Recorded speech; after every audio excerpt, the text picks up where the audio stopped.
I bet. But what's up with it though, King, man? How everything going, man?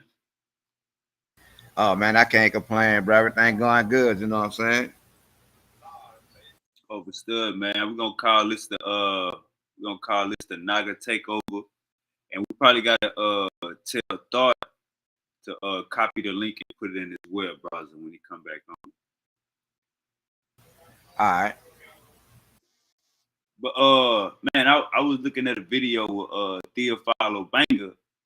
How you feel about Uncle Theophilo Banger? I feel like you know what I'm saying. He put in some good work, bro. You know, people try to call him pseudo, but you can't really say pseudo when he actually pointing out cognizance between the two languages he's dealing with. And if they ain't gonna do the work themselves to prove it's pseudo, then saying pseudo out their mouth, it really don't hold no weight. That boy Theophilo Banger say when it comes anything written by a white man is a lie. Don't believe nothing the white man say when it comes to African history. Right. Now I'm with him on that. You know what I'm saying? Because you got to think about it. The Africans ain't the ones divided their languages up into different language families. You know what I'm saying? It's like we learning about African languages and cultures from the European. And to me, that's really the pseudo shit, the shit that's coming up outside of Africa. He was talking about the Edomite philosophy, how it's Philo and then Sophia, basically saying like his knowledge. Um, I think he was saying like Philo is. I can't remember the full understanding of the breakdown, but he basically was saying they got philosophy out of Egypt. Yeah, that's a fact because you got to think about it. All the early Greek philosophers went studied in Egypt. You know what I'm saying? They went sit at the feet of the Egyptians and learned everything they know from them. And now it's like we putting their version of the story over the actual people who taught it to them, and that don't make no sense to me. Hey, Thought. Hey, you probably gotta copy the link and then go to your web browser and put the link in your web browser. If they kick you out one more time, just do that. It's gonna work. Uh, Naga World Order, period. Hey, it's the Naga Takeover, man. We got the Nagas in this building, the OGs in this building. We just waiting on.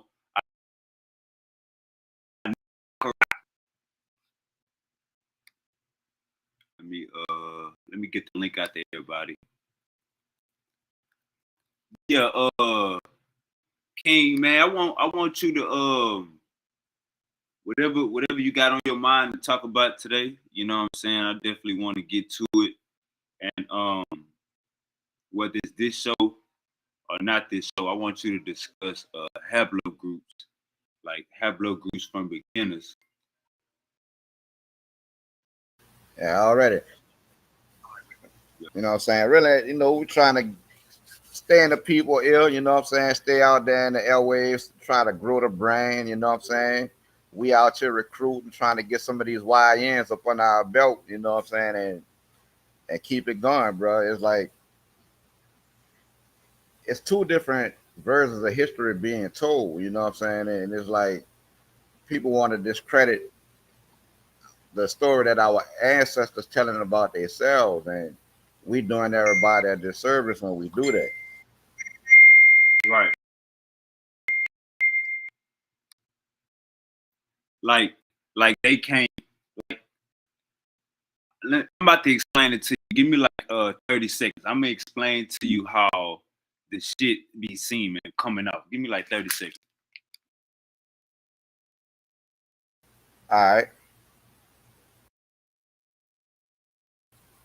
Yeah, for the haplogroup show, bro, we could get together and do that because my little homie, my Naga brother Dan West, he wanted to come speak on that too. You know what I'm saying? Because I I know a lot about it, but he the one that really put me on for the genetics and all that. You know what I'm saying? So he a little further along, and he wanted to kind of come, not really give a breakdown, but come with me, you know what I'm saying, so we could both go in on this matter, because there's a lot of speculation going out there about African haplogroups, and people are trying to make African haplogroups out to be Eurasian and want to call others pseudo because they don't go along with this Eurasian narrative, and they the real pseudo because it's single nucleotide polymorphisms is not what's making the distinction between the Africans and the Eurasians. It's admixture with the Denisovan and Neanderthal, which bring forth point mutations. And they're not going into telling y'all about the point mutations. You know what I'm saying? The point mutations accounts for differences in phenotype, like pale skin, blue eyes, blind hair, so on and so forth. Okay. So the main question that we always get, I a thought you had copied the paste in the web browser, the link and put it in your web browser. Yeah. It shouldn't kick you off no more. Sorry about that. All right, King. So when we talk Brother. about what makes you non-African, or when do these haplogroups, how long they got to be out of Africa to be African? How you take that whole conversation? Because we'll see haplogroups and they'll be like, these people Middle Eastern, these people from here. And then you look at the haplogroup, the origin of the haplogroup, you will see it originated in Africa. And what people are specifically talking about is something after it left Africa, being non-African. So how you break that down? Well, I'll break it down like this. You know what I'm saying? We have African haplogroups that have genetic continuity not only in Africa but also in the Near East, the Levant, you know what I'm saying, the Arabian Peninsula. Now, the ones that migrated further into Asia and differentiated in Asia, then those would be your Eurasian haplogroups. But for us, this on the Y side, the E subclades, they would be African because most of them originated in Africa. You only have like a handful of E subclades that differentiated outside of Africa, but at the end of the day, they all trace back to African common ancestor. When you think about the most recent common ancestor, it'll be an African haplogroup because like you have the EM35 subclades that did migrate out of Africa, but it's kind of they're using these terms to describe things, you know what I'm saying, when a lot of these terms that apply to these geographical locations wasn't even in existence during the time of these migrations. See, it has to show a distinction from the haplogroups you find in Africa.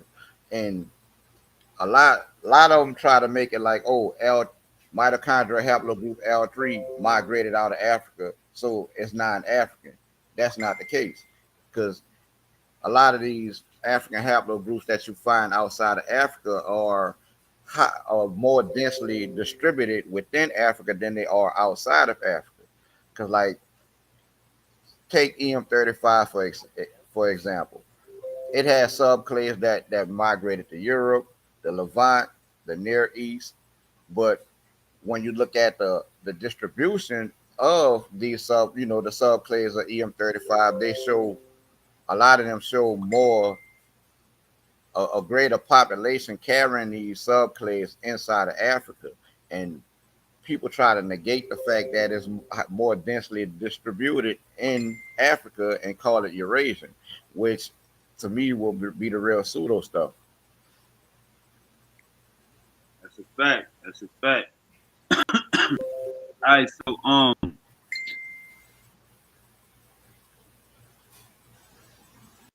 so when we discuss, oh yeah, that's what I was saying.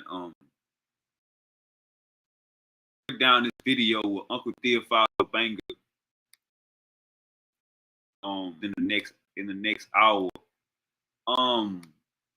how you feel about do you think African knowledge or um African science, African technology, do you think African um science and technology, or do you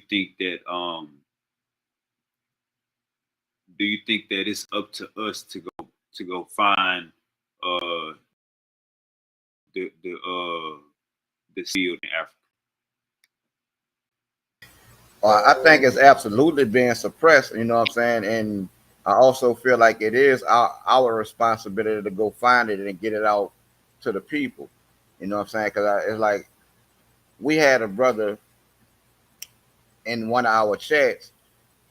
He wound up leaving because of all of the back chat stuff that go on. You know, the back chat get messy, but and those Africans not going to stick around for that. But he came forward with a technology that can revolutionize the whole entire planet called microsonic technology. His name was Maxwell Chikumbutsu. You know what I'm saying? And he's basically drawing power from radio waves. And it's renewable energy, it's free energy, it's clean energy. He created a TV that runs without being plugged in the wall. You know what I'm saying? It runs Mm, off the radio waves. He got a motorbike that runs the same way as the electric motorbike that doesn't need to be charged, mind you. Like if you own a Tesla, you have to recharge that Tesla every so often. His car and his motorbike are self-charging. They could go a lifetime without being charged. And why this information and technology is being suppressed, I don't know. What then again, I ain't gonna say I don't know. I feel like it's being suppressed just because it's coming up out of the African mind.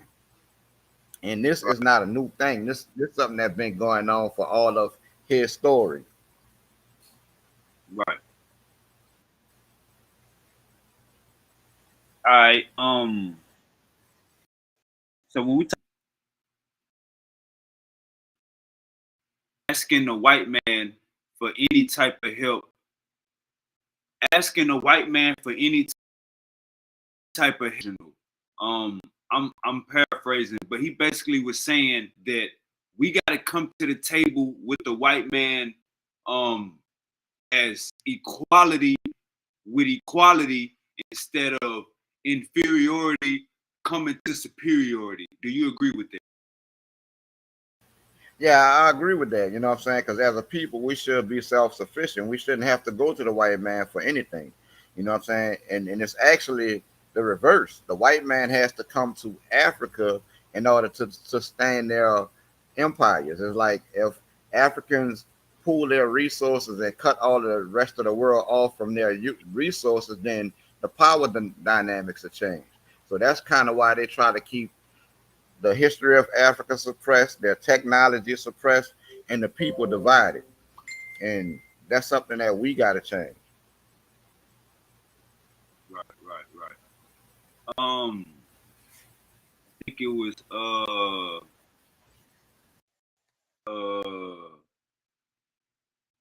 I can't remember that Marcus Garvey quote. But when we talk about the Nagas, what is the Nagas?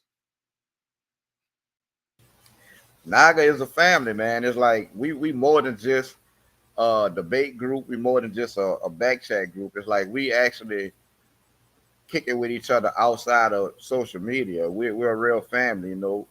It's like I done been to St. Louis and kicked it with Uncle Larrell and his family.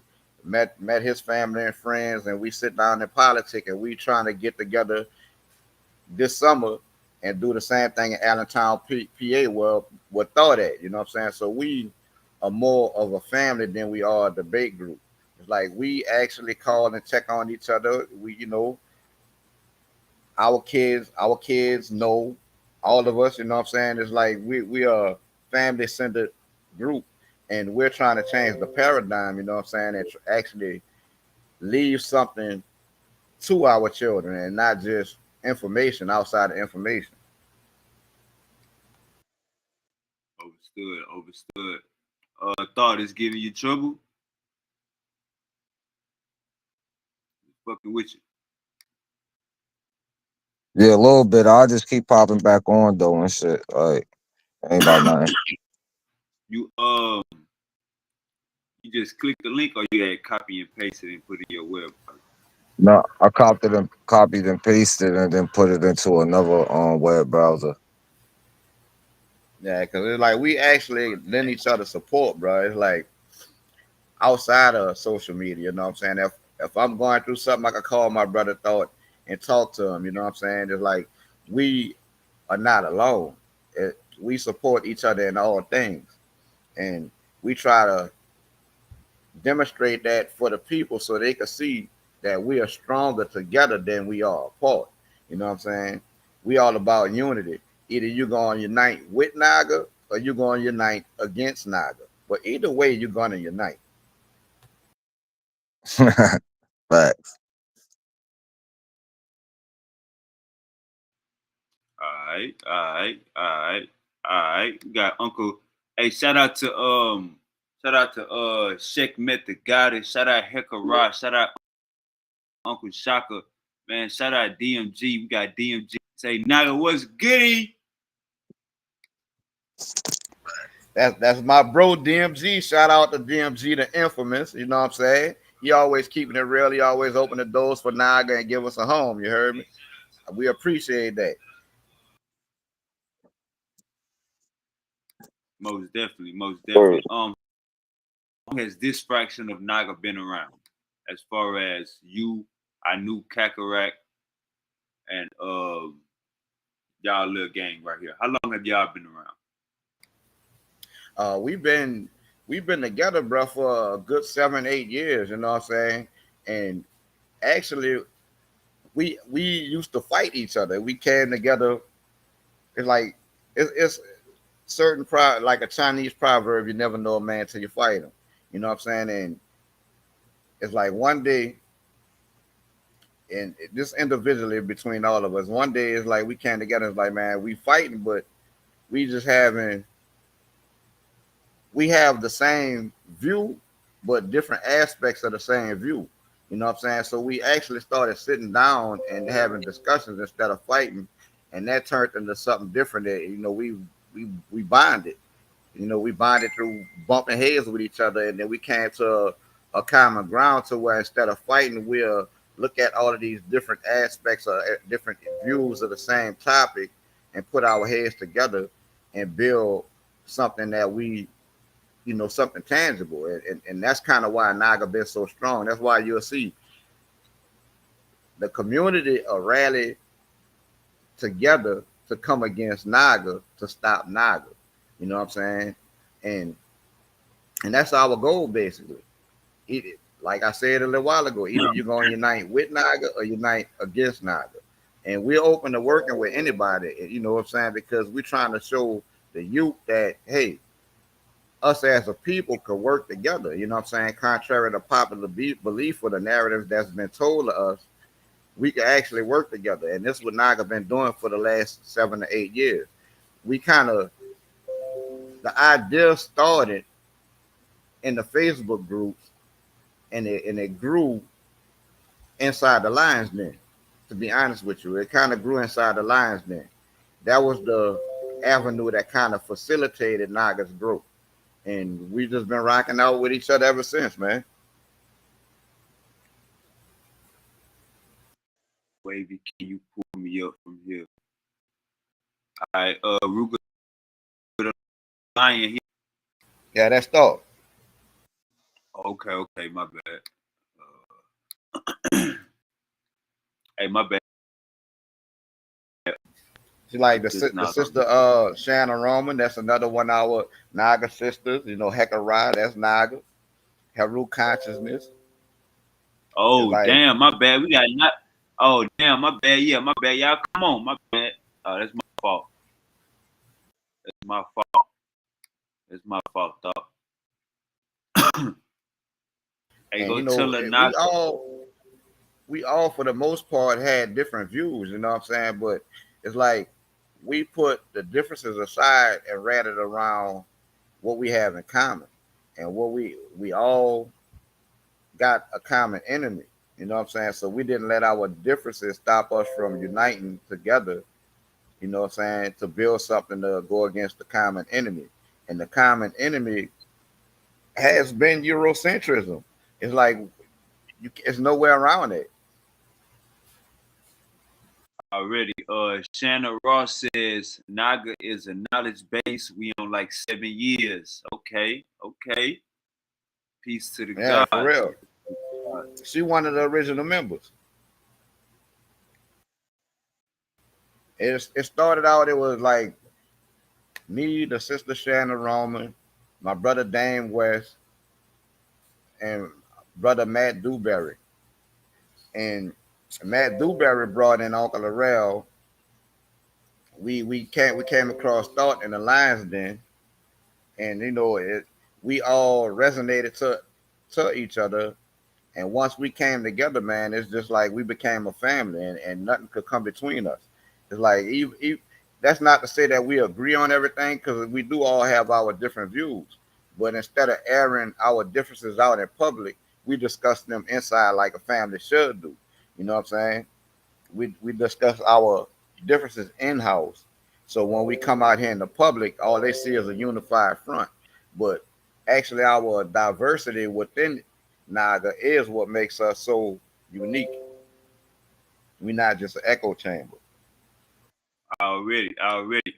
I don't know if you heard of your new nickname, but Uncle DMG gave y'all a nickname yesterday, man. He called y'all the electromagnetic messiahs. Yeah, hey, yeah, for real. DMG coined that term. He current coined that term, and he gave it to Uncle Larrell, because Uncle Larrell was the one on the forefront pushing the God is light is electromagnetism thing.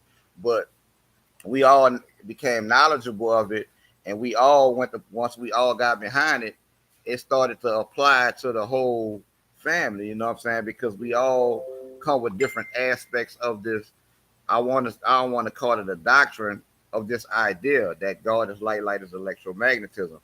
And it basically boils down to that if this thing that the religions of the planet are calling God is real, then it should manifest in the material world. It should manifest in your everyday life. And it was a way for us to find tangible evidence of this thing that the ancestors are calling God. And a lot of the opposition try to trap us within this Abrahamic paradigm, you know what I'm saying? But it actually transcends the Abrahamic paradigm, because if we look to Kemet, you have Ra, you have Atum, you know what I'm saying? That they're deifying sources of light. And if you look to a lot of the indigenous cultures, you find the same thing. Like Olodumare would be light, Chuku would be light. We could do this. You go to East Africa and the Kikuyu tribe, Nagai. This is actually a deity that kind of bears Naga's name. He is the divine and everlasting light. And I'm doing it a disservice by calling it a he, because it's not an anthropomorphic deity that a lot of these cultures are representing. And we are one with it, and it is one with us. We're not we're not giving honor and praise to anything outside of ourselves. You know what I'm saying? As above, so below.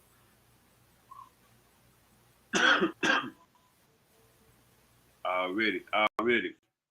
So when niggas be talking about when niggas be talking about oh shit, yeah, my connection is appreciate that, Hannah. When niggas be talking about niggas rather give credit to aliens on building on building the rather get a credit to goddamn Sumerians and the sea people and niggas want to give credit to everybody else but Africans for building the pyramids. How did it make you feel? I mean, it's anything to take credit from actual Africans and their technological advances. Because when you think about all of the technology that it took to build the pyramids and to build that civilization, I want to say about 90 to 95% or more of it was born in Africa.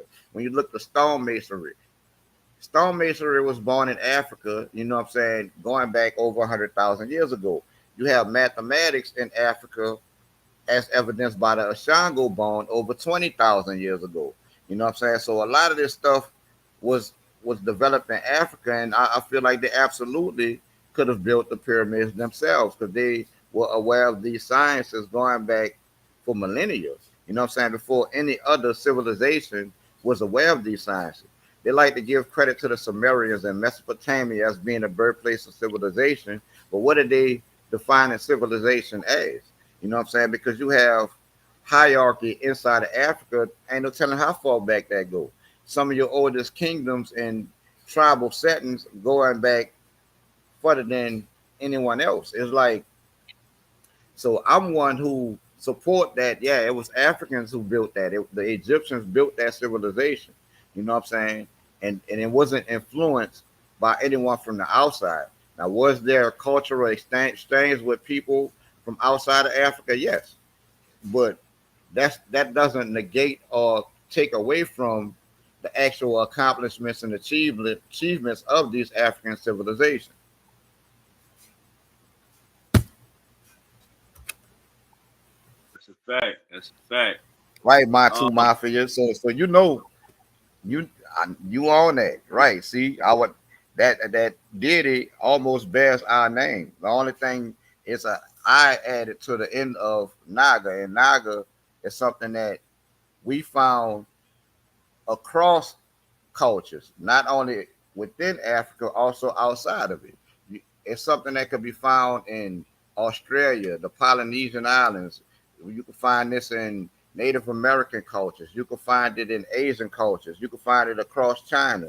And in our initial stages as a family, we actually had a Cambodian brother in Naga. You know what I'm saying? It's like he logged off of Facebook, so we kind of lost contact with him. But yeah, we had Asians in Naga. Even today, we have a Naga that is half African, half Japanese. You know what I'm saying? It's like it transcends cultures, it transcends borders, and it transcends what we see today as color, skin tone. We're not really looking at that, but we are pushing an African doctrine because for the most part, the Africans are the ones who've been ignored, the ones who've been suppressed. So we're trying to raise that to the forefront and get it out there, man, because it's all of our home, it's all of our birthplace. Life originated inside of Africa. So why would we suppress our mamas, our daddies, our fathers and grandfathers? I don't get that. hey, from from my understanding, and if my internet is a little choppy, I'm sorry about that. It never rains in Houston, Texas, except every other day. But from what I'm saying, the outside looking in, it looked like um we it looked like our brother you would think you would think that our peers and brothers in Africa is going to this boarding school and then going off to college in France or Europe to get their education. Um, and you find out that Ghana got universities and Kenya got universities and Ivory Coast got universities. You find out these things, and it kind of make you want to dig more into what their curriculum is, what they actually teaching. And I got this video by Theophilo Banger that we gonna play. But basically, you know what I'm saying? Do you when you think of um Ghanaian education or Nigerian education, you think that these guys are going to college in Africa, or you think that they're taught to go abroad, go further, and go outside of Africa for university? Well, I think they're going abroad because of the suppression. You know what I'm saying? Because Africa is being suppressed, and they go to college abroad because they'll do their internship in these other nations and find employment in these other nations that have the currency in these other nations are worth more. So when they make their career moves in these outside nations and send that money back home to Africa, it's increased. You know what I'm saying? They're able to support their families better by going outside of Africa, and I think that's what we see going on. But I'm one that feel like that needs to change. That's why I'm all for what the brother Ibrahim Traore is doing inside of Africa. I feel like more African nations need to follow his lead. You know what I'm saying? And then they could change that. That paradigm will be changed. They would no longer have to leave outside of Africa and gain employment in the fields that they're going to school for, because the world needs Africa, but Africa don't need the world.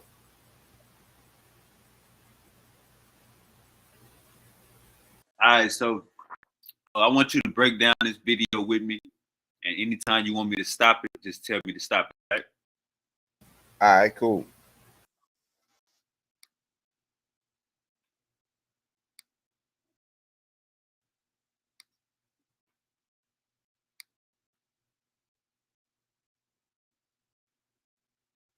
A lot of inventions from Africa.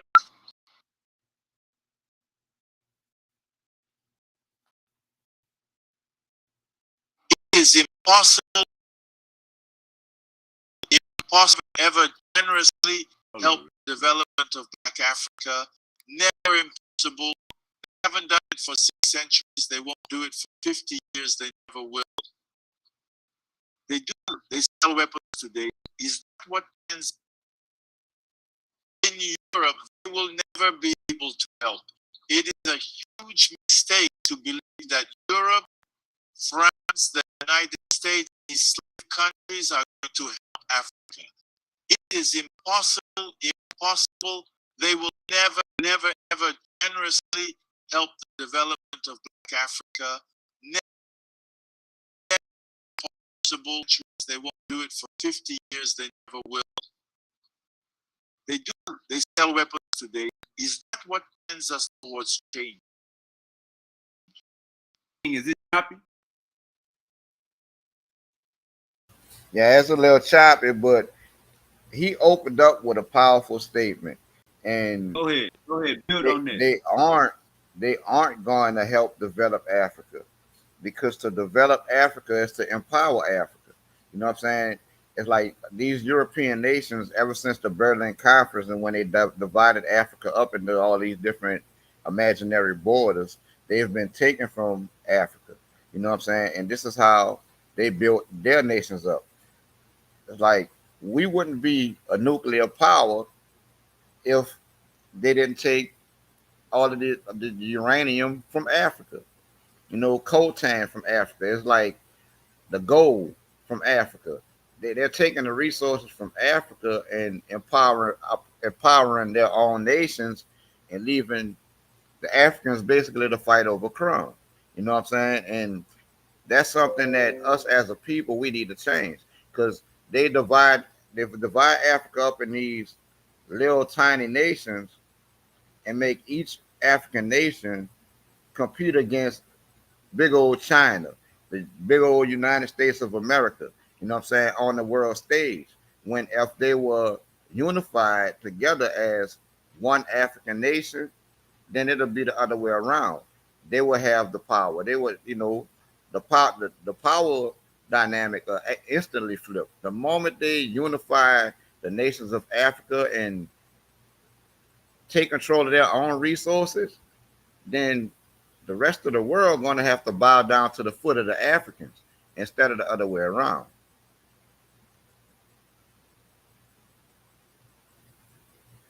All right, I'm gonna play a little bit more and let you keep building on it. All right. Right.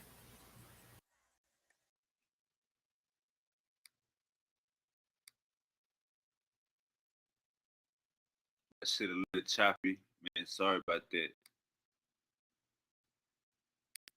Even the children in attendance sell guns. It's not me who says so. It's the press.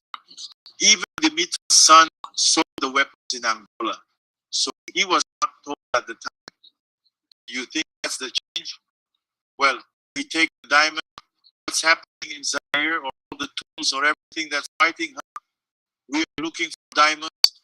We are looking for oil in Congo. We're looking at everything. Do you think this trend will? But when we take uranium from you in Nigeria, it's over. We say bye-bye. Yeah, that's not going to change. We must not believe that Europe is not racism, man. It is the real truth. They say, I would have been a white European, that I would not have anything to do with Africa. Why? You have to want to ask them to do. And so the Europeans in general, they will never help at all. I see Black Africa persist, never.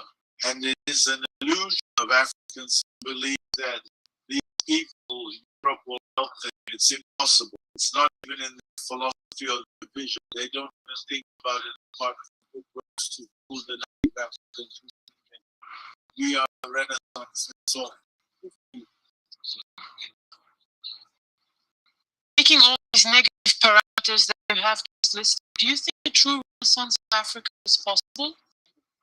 yes, in fact, it's not really negative parameters. It's real parameters.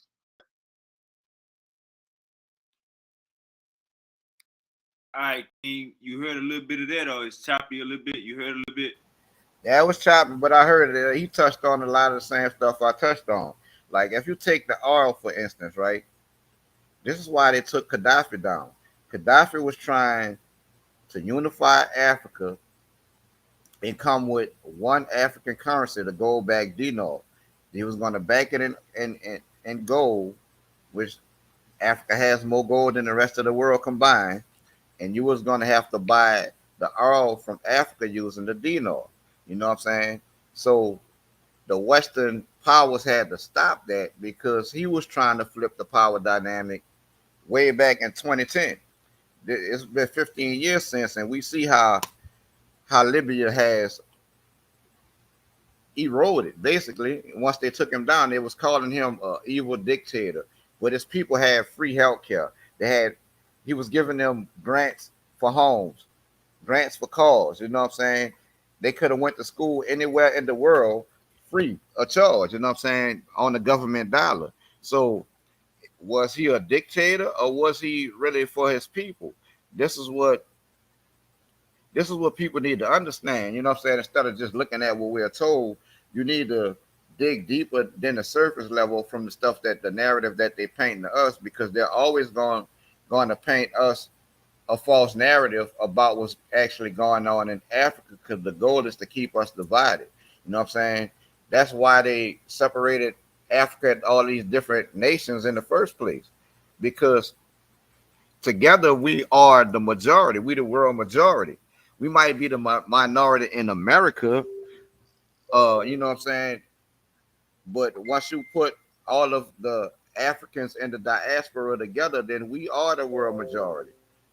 And if you look at it today, even with us in America, the world, we are the heartbeat. You know what I'm saying? We the drum, we the rhythm of the world. You know what I'm saying? The world is marching to the rhythm of an African drum. Uh, a lot of our influence has a further reach in the world than a lot of other nations do. You know what I'm saying? Outside of militarily, like the Western power came with their military, and the Africans was actually at disadvantage because of concepts like Ubuntu. You know what I'm saying? To where they treat all humans like humans. You know what I'm saying? They were welcoming, and that was taken advantage of. They exploited tribal differences. They exploited that concept of Ubuntu, them being welcome in, and took advantage of it. And it's still being done today, and it's something that we need to change. That's a fact. That's a fact. You can hear me? Yeah, I hear you. All right, so with the speak a little bit on the Nelson Mandela situation. How you felt about that whole ordeal? Nelson Mandela situation, man. I feel like that should have never happened. There's no way a minority group like the Boers, the Dutch, should have been oppressing the majority. And see, it goes back to again the concept of Ubuntu, us humanizing all humans, regardless of your background, regardless of how you look. You know what I'm saying? But it's like me personally, I feel like they should have went Shaka Zulu on the board long time ago, and then we would never saw all of those years of apartheid. And by Africa being separated, they really didn't have no help outside of South Africa to end that. You know what I'm saying? And outside of us in America, we were the ones that were fighting to have apartheid in because we knew what it was like. Our people went through the same suffering and the struggle in the United States. You know what I'm saying? And right now you got a battle going on between South Africa and us in America behind the Zulu parade in New Orleans.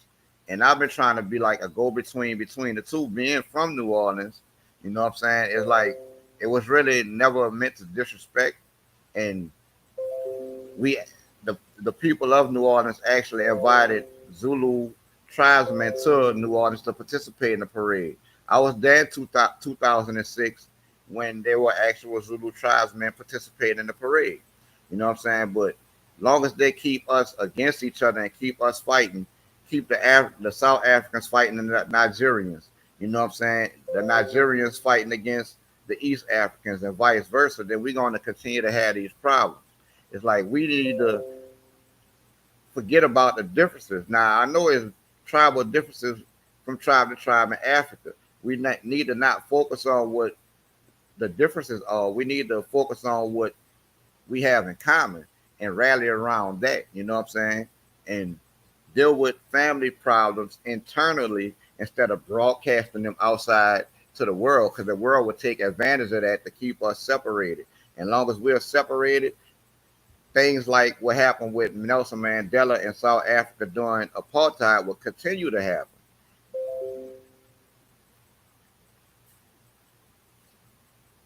All right.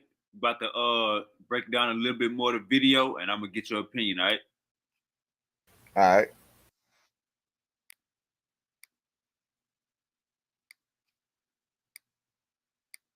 These people, Europe will help them. It's impossible. It's not even in their philosophy or their vision. They don't even think about it apart from good words to fool the naive Africans who believe in it. We are the Renaissance. That's all. If we Taking all these negative parameters that you have just listed, do you think a true renaissance of Africa is possible? Yes, in fact, it's not really negative parameters. It's real parameters. That is the reality today. Now, what is Africa? You see, today Americans believe that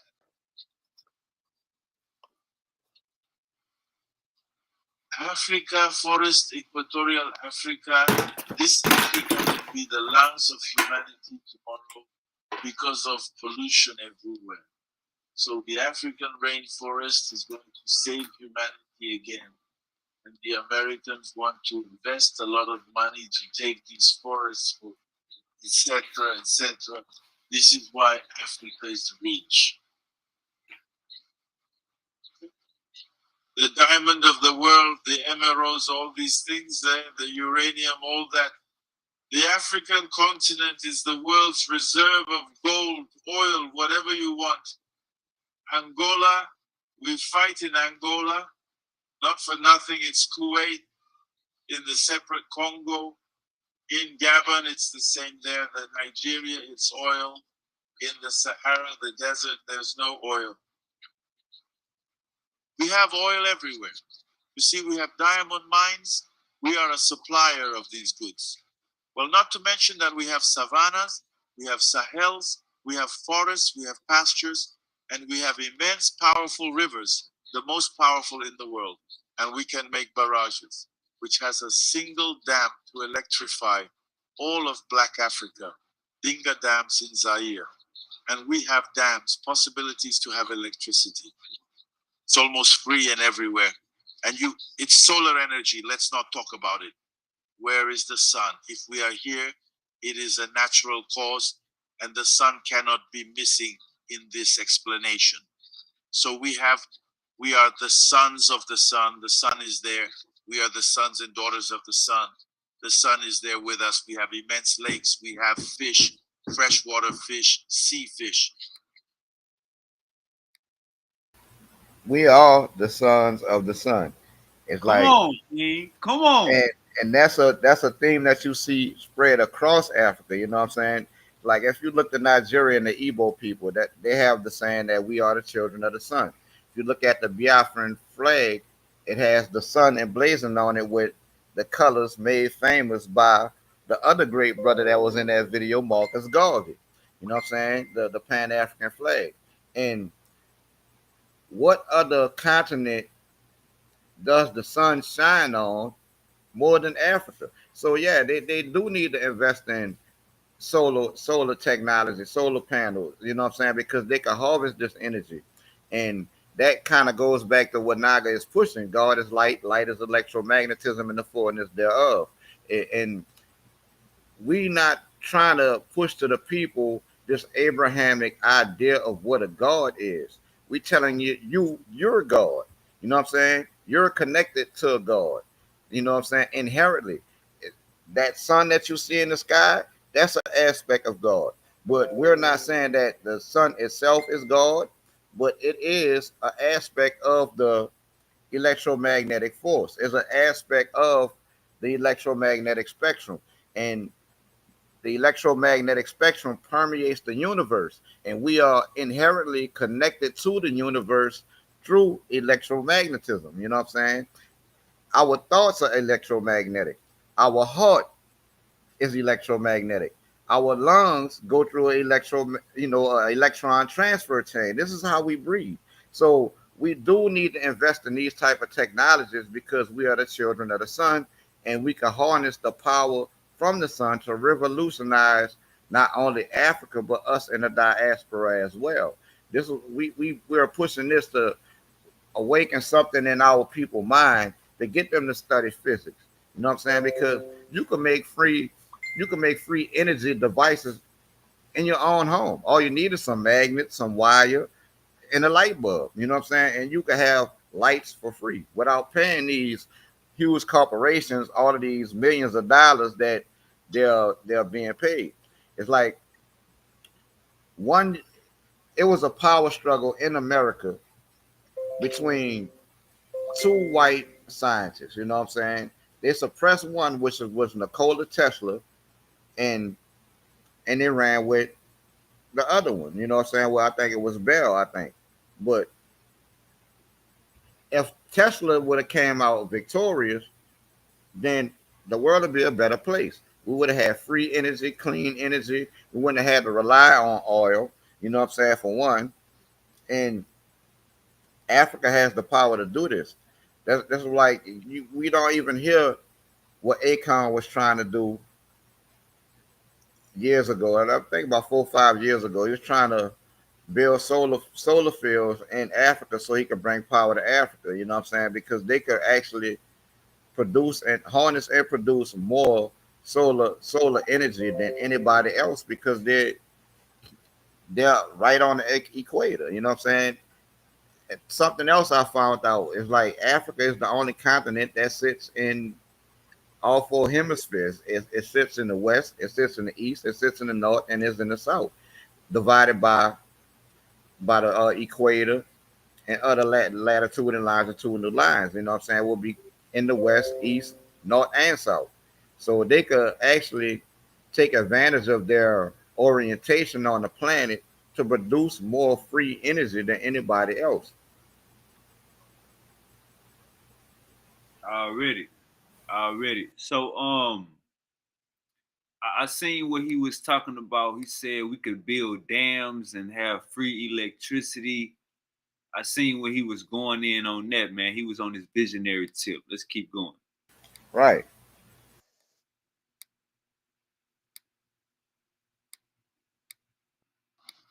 Even the great white shark, he is still with us everywhere. We have Atlantic oceans, we have a good part of the ocean, the Mediterranean Sea, the Indian Ocean, even if there are atomic subtides, etc.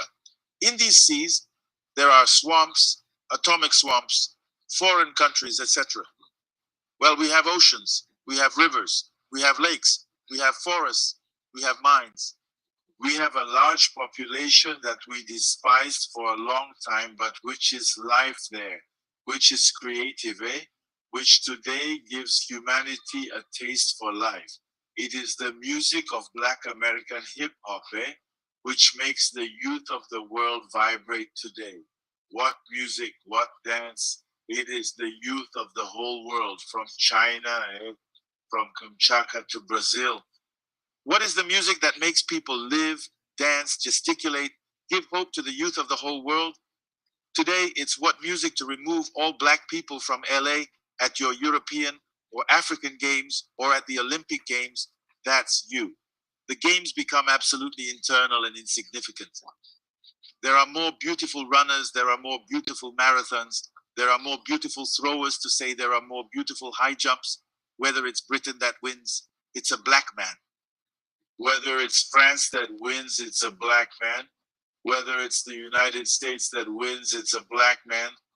Even skating. But basketball is the them. It's the they. They are even. They are super champions, It's the Jordans. It's the Neil checked O'Neal. It's the Kobe brand. It's the super.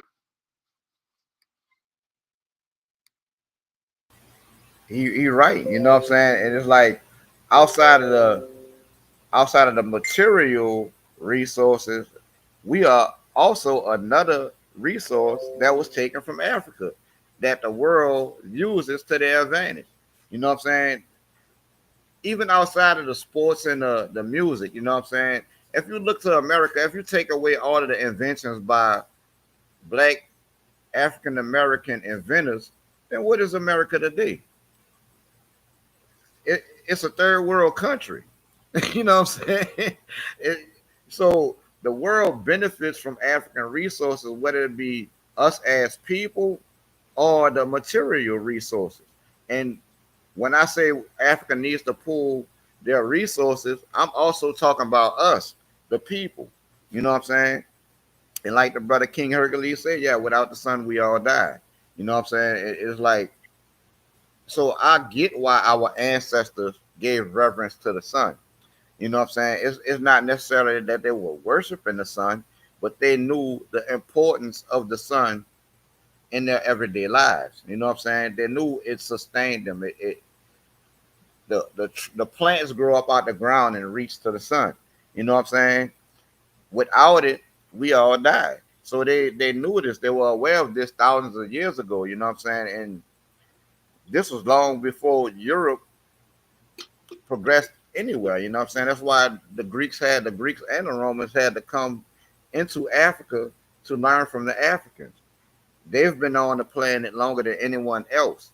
And they developed technology, sciences, astrology, mathematics before anyone else. It's like I was having a discussion the other day, you know what I'm saying, when they was talking about the sciences.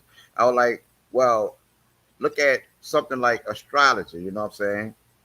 You have Adam's calendar in South Africa. The floor on the dating is 75,000 years ago, which shows that Africans were aware of astronomy before the migration out of Africa 70,000 years ago. They were already aware of these sciences, you know what I'm saying? Naga up. Man, he said even if France win, it's a Black man. Even if Great Britain win, it's a Black man. And you think about Giannis Antetokounmpo, you Right. think about the Greek Freak. You think about Andrew Wiggins from Canada. You think about I think Andrew Fred Van Vliet. I think he rock with Germany or some Shea Gilgis Alexander. He on Germany team or somewhere over there. It's like I mean Shea Gilgis Alexander with Canada, I think. But it's you look at all of our Victor superstars, Wembanyama, Wemby. Look at him. There go another Wimby, one. Wimby, and Bio. It's like you look at our superstars, and no matter where they from, they black. You know what I'm saying? And we supposed to believe, you know what I'm saying, that that our people wasn't, you know what I'm saying, a lot of places at certain amounts of time. It just came when slavery happened. Right, and I try to get our people to think beyond that because they try to teach history as if our history begins with slavery. You know what I'm saying? It's like we have more history before slavery than we do after it. And that's saying a lot because of all of the history that we've made and all of the inventions that have been made during slavery and since. It's like our history goes far beyond that. It's like I was on the phone with some South African brothers. You know, like I said, it's the diaspora war going on between South Africa and African Americans over the Zulu parade in New Orleans. But I was being a go between with them, and I heard these South African Zulu brothers, I'm a Zulu, say the same thing Naga been saying to people that people say is pseudo. These brothers say we are Nubians who migrated from the Nile Valley into South Africa, and you can't learn our history from a book. You know what I'm saying? You have to actually go to the tribesmen and learn the history as they're taught from their elders. Our people are oral tradition based people. You know what I'm saying? And these brothers were saying, yeah, y'all people migrated into West Africa. We migrated into South Africa, but we are the same people. We are all Nubians. We are Nubian Kushites. This is what the Amazulu brothers are saying about them, their own selves. But somebody outside of them will lay up there and tell them they're pseudo for telling their own story. And if you reflect back to that debate I had, the genetics bear that out. The genetics bear out these migrations that these brothers are speaking of, coming from North Africa through the Nile Valley down below the equator into South Africa. Yeah, what up? Peace of the guy, y'all. It's Andrew Kakarakt. You know what I'm saying? Better known as Labrell Burns, Naga World Water Representative. You know how we get down. But yeah, I had the same experience dealing with a lot of continental Africans. I deal with a lot of West Africans, Central Africans, and they didn't told me the same thing that they told Ruben. And we not talking to the same people at all. We're not talking to the same people, and they got the same story. They say that they are Nubians, Kushites who have migrated to the West during the 18th dynasty, during the reign of Akhenaten. Like that. That's literally just the oral story that they give. That they left the Nile Valley during the 18th dynasty because the coming of Akhenaten was an omen.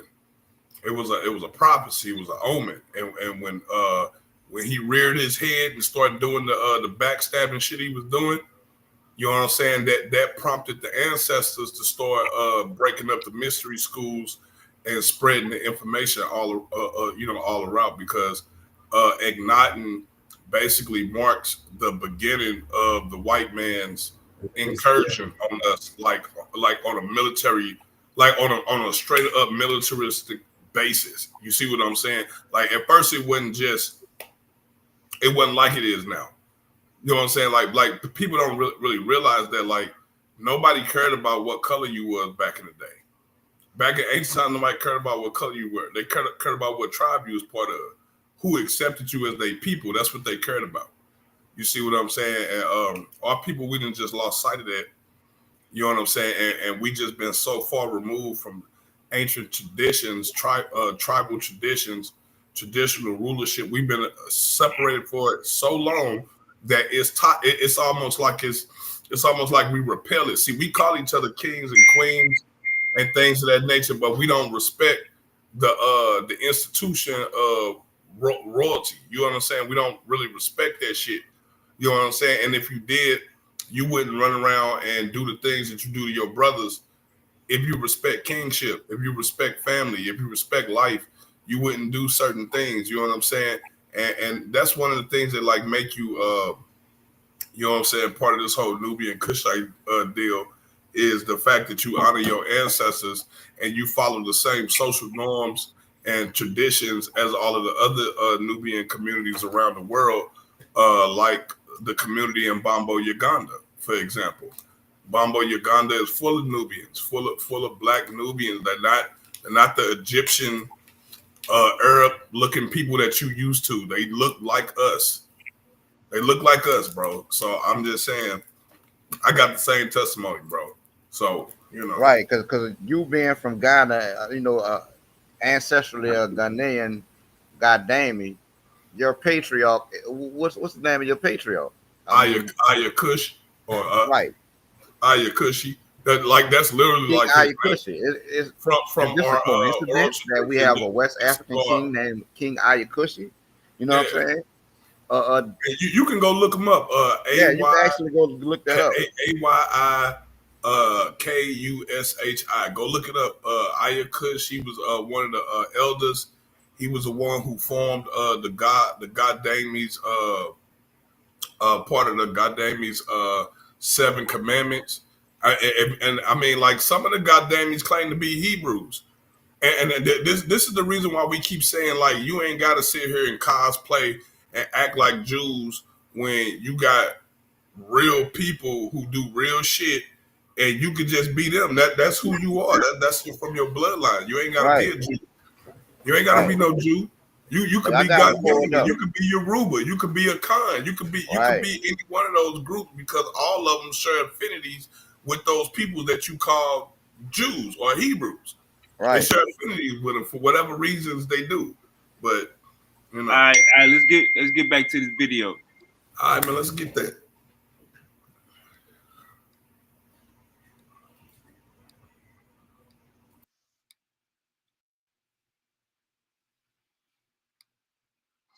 The super, what we call super music, let's not talk about it. It's creativity permanently, eh?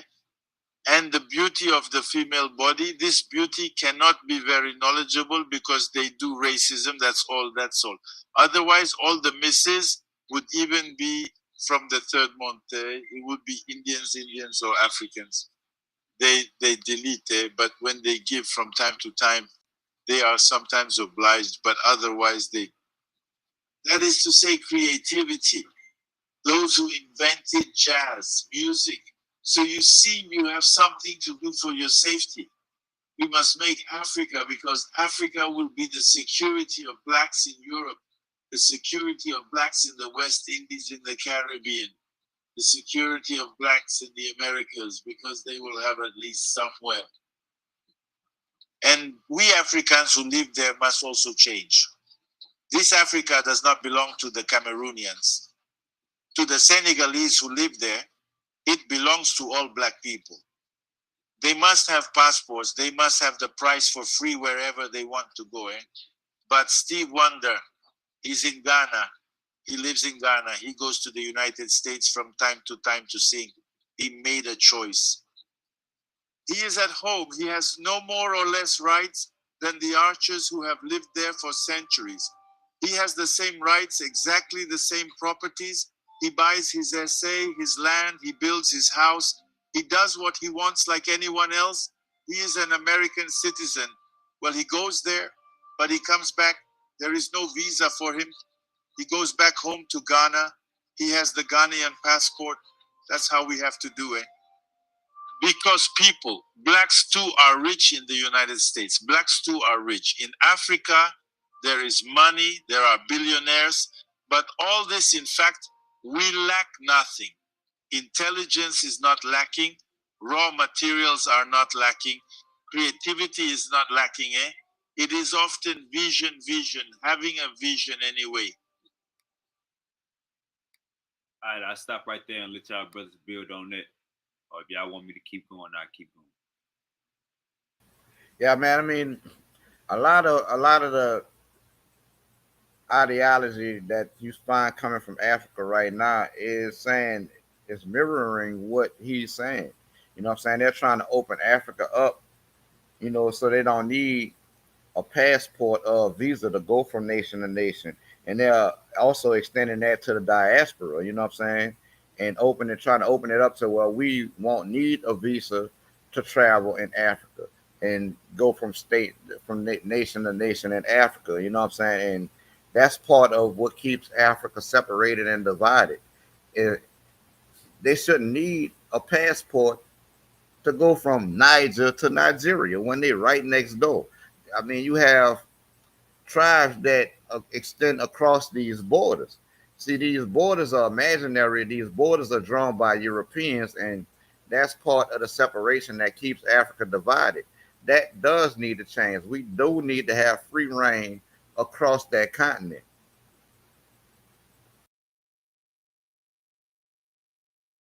No, I agree 100%.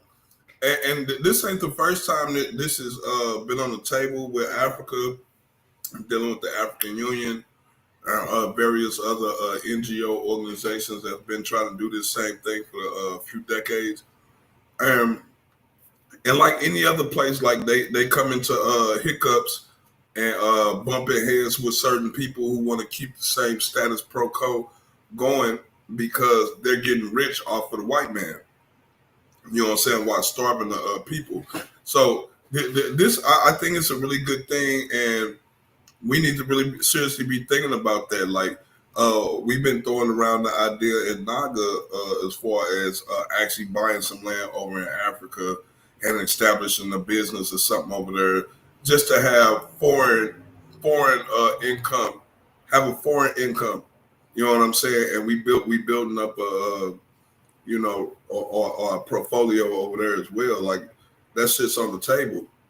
We need free reign. I mean, and I'm not even gonna speak for everybody else in diaspora, but I'm just speaking about us African Americans right here in North America specifically. We've been so cut off from our ancestors that we actually need that. People from the Caribbean, people from South Africa, that the African culture is still really ingrained in everything that they do. Us here in the States, not so much. You know what I'm saying? So we really do need that open border policy when it comes to Africa, just so we can reconnect, because we got so many blood affinities with so many different tribes. It's not like we belong to just one tribe. You know what I'm saying? We belong to several, and we should have free reign to come and go. So I agree with dude. What you think, Doc?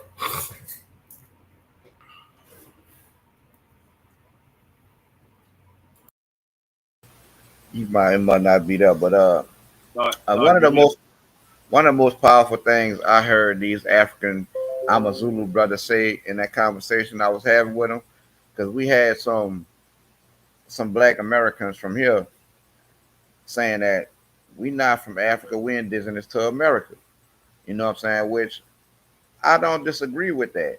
But to hear the African brothers tell them, we don't care where you from, whether you South African, West African, East African, or Native American, you are a Nubian. That was powerful to me, because that's something else that we've been on in Naga. You know what I'm saying? We don't too much discuss it outside of Naga, but we've absolutely discussed it in Naga, because we have brothers that are in Naga that are part of the Yamasee tribe, the Yamasee. You know what I'm saying? Complete with tribal marks and everything. So people try to call them pseudo when they say that, but I don't necessarily think that they're pseudo. You know what I'm saying? Is the Africans know that their people was migrating outside of Africa for millennia. They know this.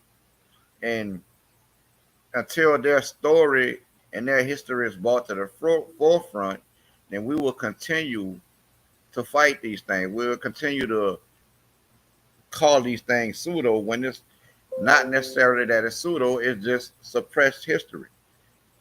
They don't want, I mean, we've been taught that the Europeans were the first navigators. The Europeans were the first to put a boat in the water and sail across the Atlantic Ocean. But when you go to a lot of these African nations, they're telling a whole different version of history. And who are us You to ain't say even that got to they're go wrong to or the they're pseudo? You ain't got to go to the Africans. You can go to the Arab ones. You can go to the Arab countries Right. and talk to their scholars and they scholars will tell you about Africans in the West.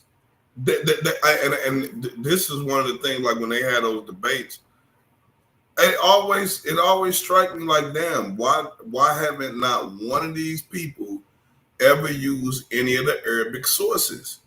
Hell, the white man learned everything he got from the damn Arabs.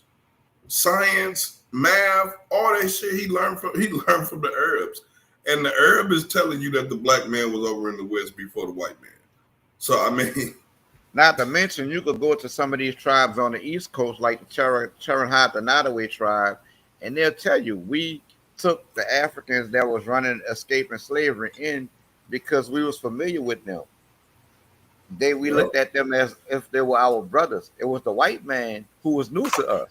You know what I'm saying? What do they mean by that? If the African wasn't already in contact with these people or had some type of trade relations with these people. You know what I'm saying? They say they were familiar with the Africans. That's why they took them into their tribes. And history in America bears that out. As many Native American tribes along the eastern seaboard that when the slaves escaped those plantations, took those slaves in. And, I use slaves for lack of a better term. I like to call them prisoners of war because that's basically what it was. Yeah, it's crazy, bro, because if you go study some of those Indian War, Seminole Indian War type shit, French and Indian War, man, go read the battle reports. If you read the reports, the shit straight tell you that like this is a Negro war. They literally are saying this is a Negro war. Like, no, those Indians are being led by niggas, and niggas is leading them, and niggas is choreographing all of that shit. And like what people don't understand is you couldn't just come into a tribe and then just assume a leadership role. To be a war chief, to be a war chief, I mean, you have to prove yourself in battle. Like they just not gonna give just anybody a war bonnet, nigga, and be like, go out here and do your thing. Like you got to be battle hardened, battle tested. You understand what I'm saying? So for those Native Americans or those Africans, Native Africans, African, I don't know like what term you want to use, but for some reason when they went into those tribes, they end up becoming the chiefs, the war chiefs, and things of that nature. So I don't know. Like, go do your research. Go look up the Fort. What is it called? Fort Negro. Yeah, Fort Negro. And you can pull up General Jessup's testimony of, I think it's like the War 1812. General Jessup said, "We are fighting Indians and Indian Negroes and Negroes off the plantation." Right, and like people, when people hear that, you got to understand. Like, clearly, he knew the difference. Like, for him to say we're fighting Indians and Indian Negroes, that means that he's recognizing black, indigenous, autochthonous niggas here on this landmass, and then he said niggas from the motherfucking plantation.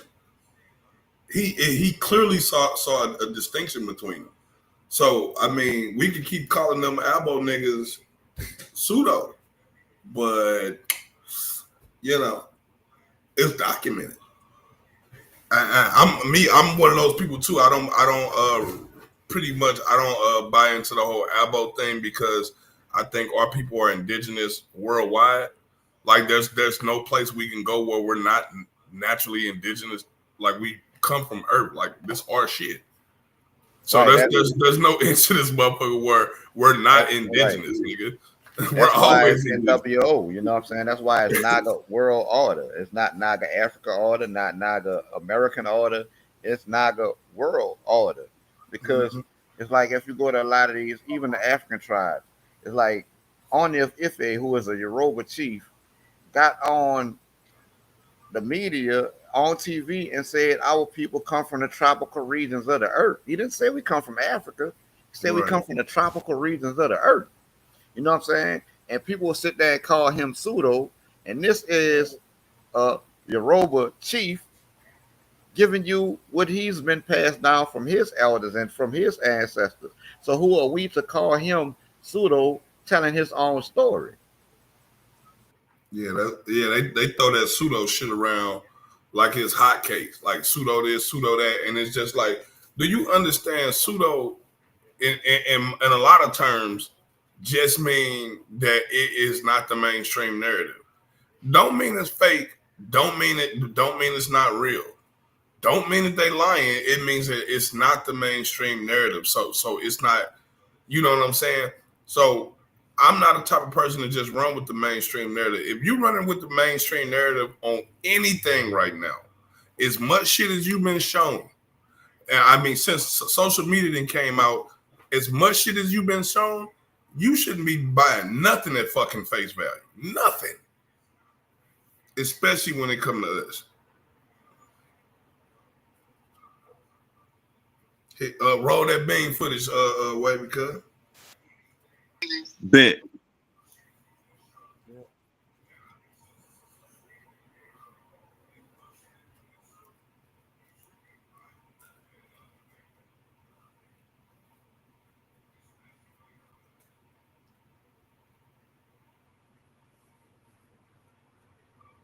Man, we can't hear it. Nah, I can't hear it.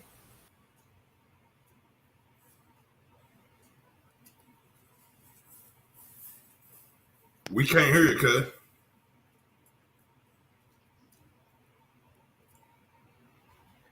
I'm over here trying to get this shit together, but I keep hearing the echo. Like it's lagging. Yeah. And like the brother King Hercules said, too many of our people keep calling our elder pseudo because white people say they are pseudo. But that's the Hey, thing.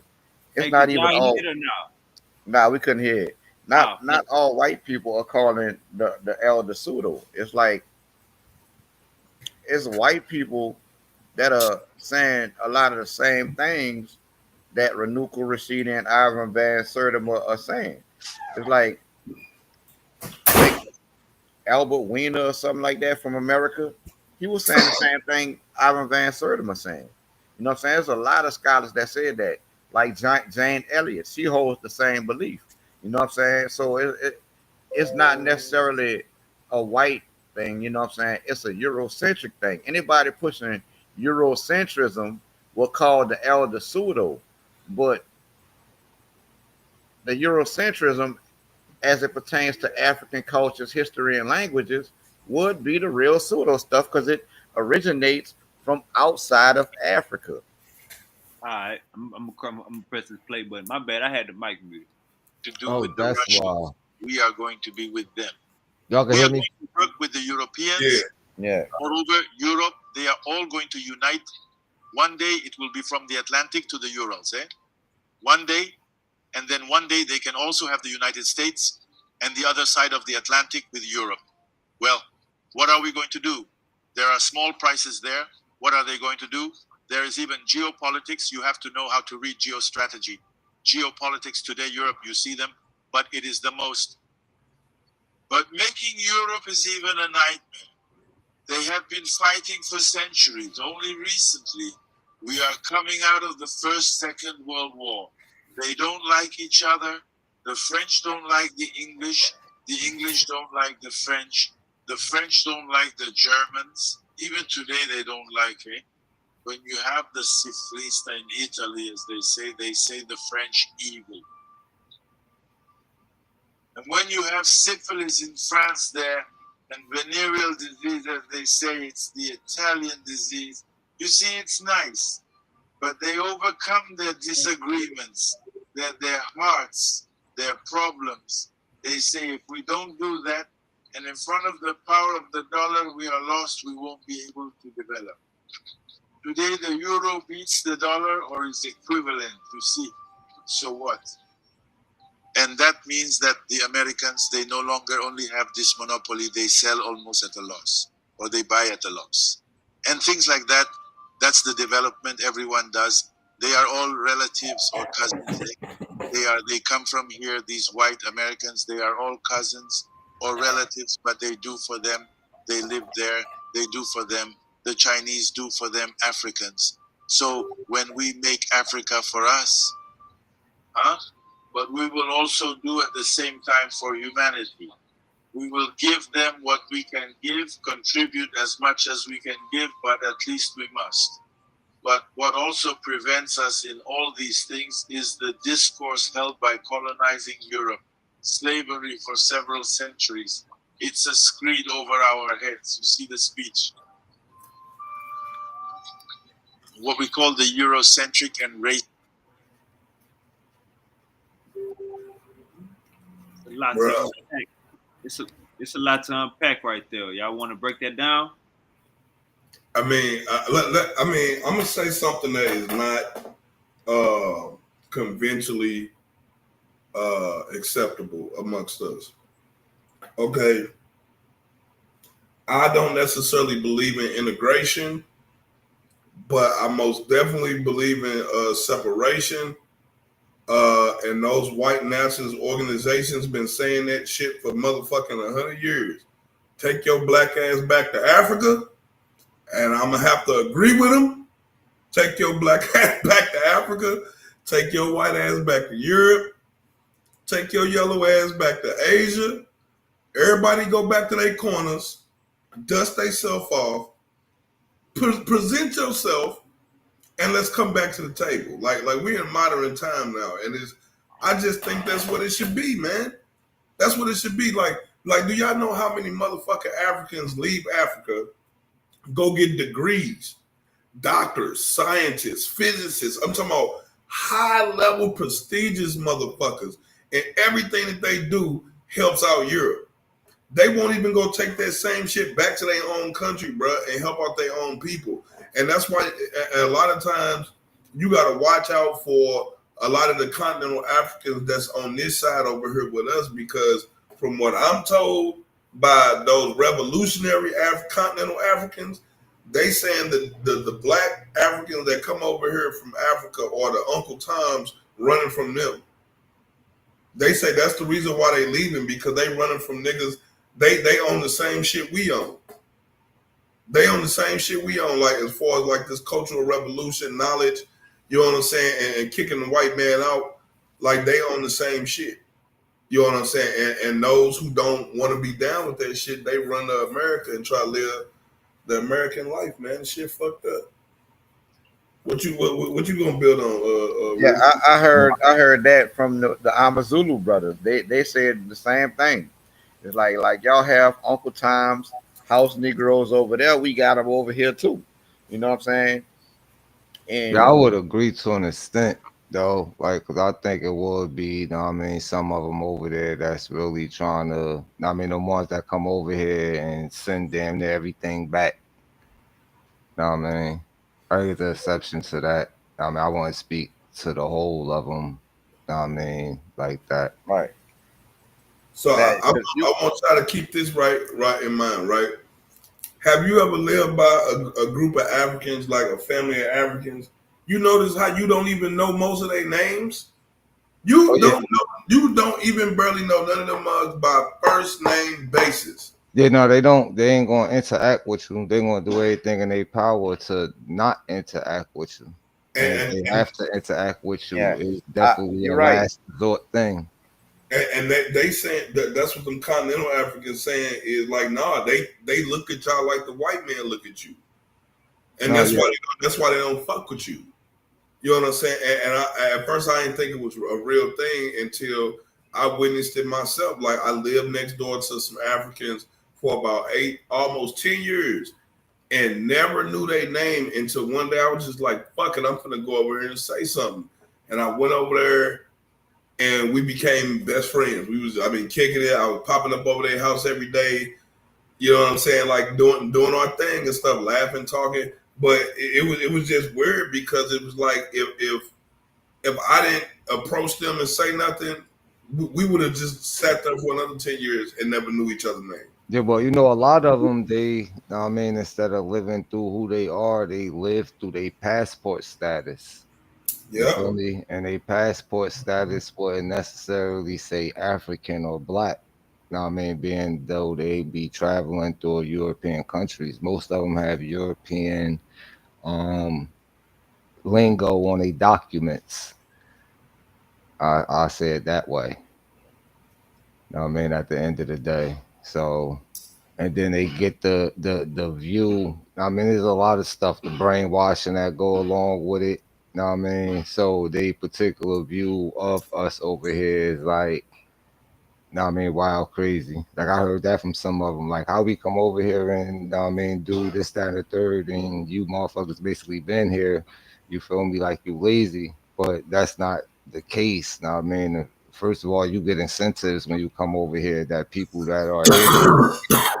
Know what I mean? It's hard to get up. Know what I mean? But there's a lot of things going with that. But I don't blame the ignorance in 2025. Know what I mean? At the end of the day, it's just how some people rather be. Know what I mean? At the end of the day. Yeah, but to continue to unpack what dude was really getting at, but we and like I said, I always want to bring this back to African Americans because I see African Americans as a microcosm of the greater group of what we call Black people or African people. I see us as a microcosm, so whatever the fuck's happening with us on a micro scale is happening on a macro scale type deal, right? And I believe that all the way down the line. Like when it comes to Black families or families or basically what do you call them, dysfunctional. They're dysfunctional because of all of the roles and stuff are all fucked up and shit, right? Well, that's the same thing that's wrong with our neighborhoods and our communities is the lack of leaders and all of the roles and shit are all fucked up. Kids doing grown up stuff, you know what I'm saying? Like it's a microcosm. And then when you look at us as a people, as a greater group, we got the same issue going on. We don't there's no leadership. Nobody want to have accountability. You know what I'm saying? It's the same thing. And then when you go on a global scale, you're looking at all of that. Look at all the other different African countries around the world and how they all function together as an organic group, as an organic unit, and you see that it's not as much as it should be. Like take South America for example. I want to ask a question about that last comment. Pull that back up after you finish, bro. All right, that take this into account. In the United States alone, it's like 40 to 60 million of us. In the Caribbean, it's probably like another 100 million of us. In South America, it's another 200 million of us, 300 million of us. You see what I'm saying? You put all them together, bro. It's like 500 million Africans outside of Africa, and ain't none of us doing shit together. We ain't doing nothing together. Like for all intents and purposes, Haiti should be the capital of all diaspora Africans around the world. Haiti should be the most populous, luxurious place on the planet right now. But you know what I'm saying? And like we'll be like, oh, it's France' fault. No, it's our fault as a people. We ain't all came together and fucking fix Haiti. We ain't did it. Just like we ain't did that shit with our own schools and our own communities and all. That's why I say it's a microcosm, macrocosm. As above, so below. You fucked up on the bottom level, you're gonna be fucked up on the top level. If your feet fucked up, nigga, you know what I'm saying? I hold on real quick.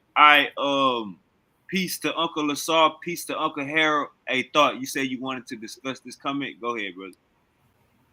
Yeah, no, I had a question about like what exactly is white scientific knowledge. I don't be understanding sometimes when people, cause I hear a lot like maybe that particular term means something different than a person saying white science. Know what I mean, or whatever. I'm just saying, just go ahead and throw that out there. Yeah, I don't understand what that mean. Like, what is white science? All right, hold on real quick. To the video. Peace to my boy Jalen. Jalen just hit the panel. We're about to get back to the video. And whenever y'all want me to stop it, just let me know. This is discourse, the Africanist discourse, right? But he described us as beings unworthy of God, unworthy of life, unworthy of humanity. We are outside of humanity, on the margins of humanity. In childishness, one does not have a logical thought. We have only scavenger things, smells and sweat, smells and rots, everything that is the carry-on. This is how we have described the Venus, especially the Cuviers. What did they do with them? They did it for 10 years. And because they were sexist at the time, the Cuviers, okay, you see that we have that literature there, the nigger, the batters there, and all those things there, huh? I'm a Martinican from this literature, from Marpa, or I don't know these women. This literature of negritude, of the fact that you are not happy in your black skin. Dumpster skin is complicated, isn't it? We don't distance ourselves from that. I'm black, that's neither bad nor good. I'm white, that's neither bad nor good. That's a fact of nature. The problem of being proud of yourself and doing your thing. But this discourse is necessary. It's also long. It's still several centuries. So to escape it, it's complicated. This is deep alienation, dispossession. The black man is dispossessed. He does not possess himself the day the black man will come into possession of himself of all his needs. It will be a damn what he just said was deep as a motherfucker, man. He just said the black man does not possess himself. Think about that shit on a spiritual level, nigga. You nigga, ooh, shit. The niggas say giving themselves up to anything and everything else. That's not. He say the black man is not possessing himself. I want y'all to think about demon possession. Think of that means that the spirit of the black man is not inhabiting his own body. That's what the fuck he telling you. You're not even controlling your body. Right. We trying to be the white man. You trying to be the cracker. Right. You trying to be the new cracker. And you try to tell guys that they just that means you are automaton. You are automaton. Yeah, you're an avatar. You're a fucking android. Would you say you're a sellout? You're a sellout. You're not satisfied being you. You're looking for something better instead of ravishing in who you are, what you created, and starting to create something new. You're trying to be somebody else. I bet you if we look at this is one thing right here, right? Everybody has tattoos. Half of their tattoos is Asian, European. How many of y'all got some drinking tattoos? How many of y'all got some Kim tattoos? How many of y'all got some African tattoos? Yeah, I got African tattoos. People could attest to them. Yeah. And they big. Yeah. Orochi. That's what we need to see. If you're gonna do it, that's what we need to see. We need to see you fall back in love with yourself. And that's what he's telling you. You're not in love with yourself no more. You're in love with everybody else. Oh God, and you can see it, bro. And like people don't understand this shit, bro. Black people are not violent people. We warriors, but we not violent. It's a difference. You see what I'm saying? Like so when you see black men in the hood, when you see niggas in the hood wilding, they not being niggas. They're being white people. They're being low down, dirty ass crackers. That's the same way that the crackers was acting when they came over here fucking savages. They was acting like fucking savages, rooting, tooting, shooting, killing shit.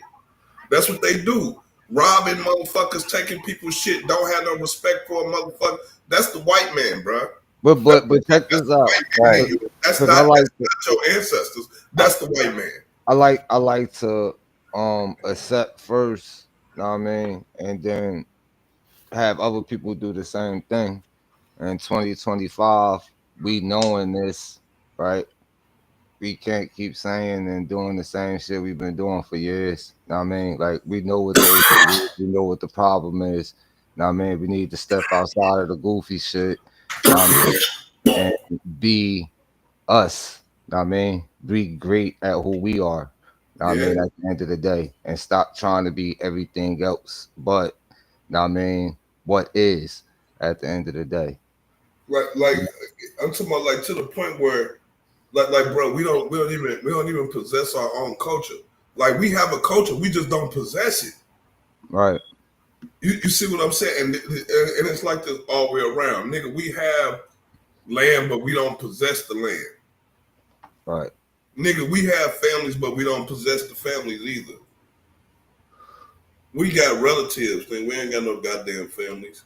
And see, this is part relevant to what Naga trying to do. I mean, it's not just a back chat Back gang check, nigga. and a debate thing. You feel me? Like we really trying to create things in the physical. Know what I mean, get our culture back, share our culture. Know what I mean, with our brothers and sisters, have our brothers and sisters come and be a part of the family because that's what it is. It's a family. Know what I mean? It Yeah. ain't Right. a goofy, know what I mean, little high school clique, know what I mean, things of that nature. We really trying to get back to nature. We trying to get back to ourselves, who we are. Know what I mean, at the end of the day. Know what And I mean, so keep it a bean, right? yeah, I anybody. think, Go ahead, bro. go ahead, cuz. No, go ahead. No, I was gonna say that I really believe that like we need to bring back ritual. We need to bring back mass ritual. Like we don't do nothing all together no more as a people, bro. We need mass ritual. Like I mean, even back in the day before all this Right. technology, Hey, motherfuckers. uh, But no, I was gonna say motherfuckers can't say that they can't commit or can't do it because I see motherfuckers every motherfucking year celebrating and taking part in some goofy oh shit that God, another motherfucker made up. So why can't you apply that same time and energy to something that pertains to you and yours? Know what I mean, in a real and way. not no authorized shit either. Right, absolutely. About no authorized shit. I'm talking about nigga, we go take the day. Absolutely. We take the day. We not asking.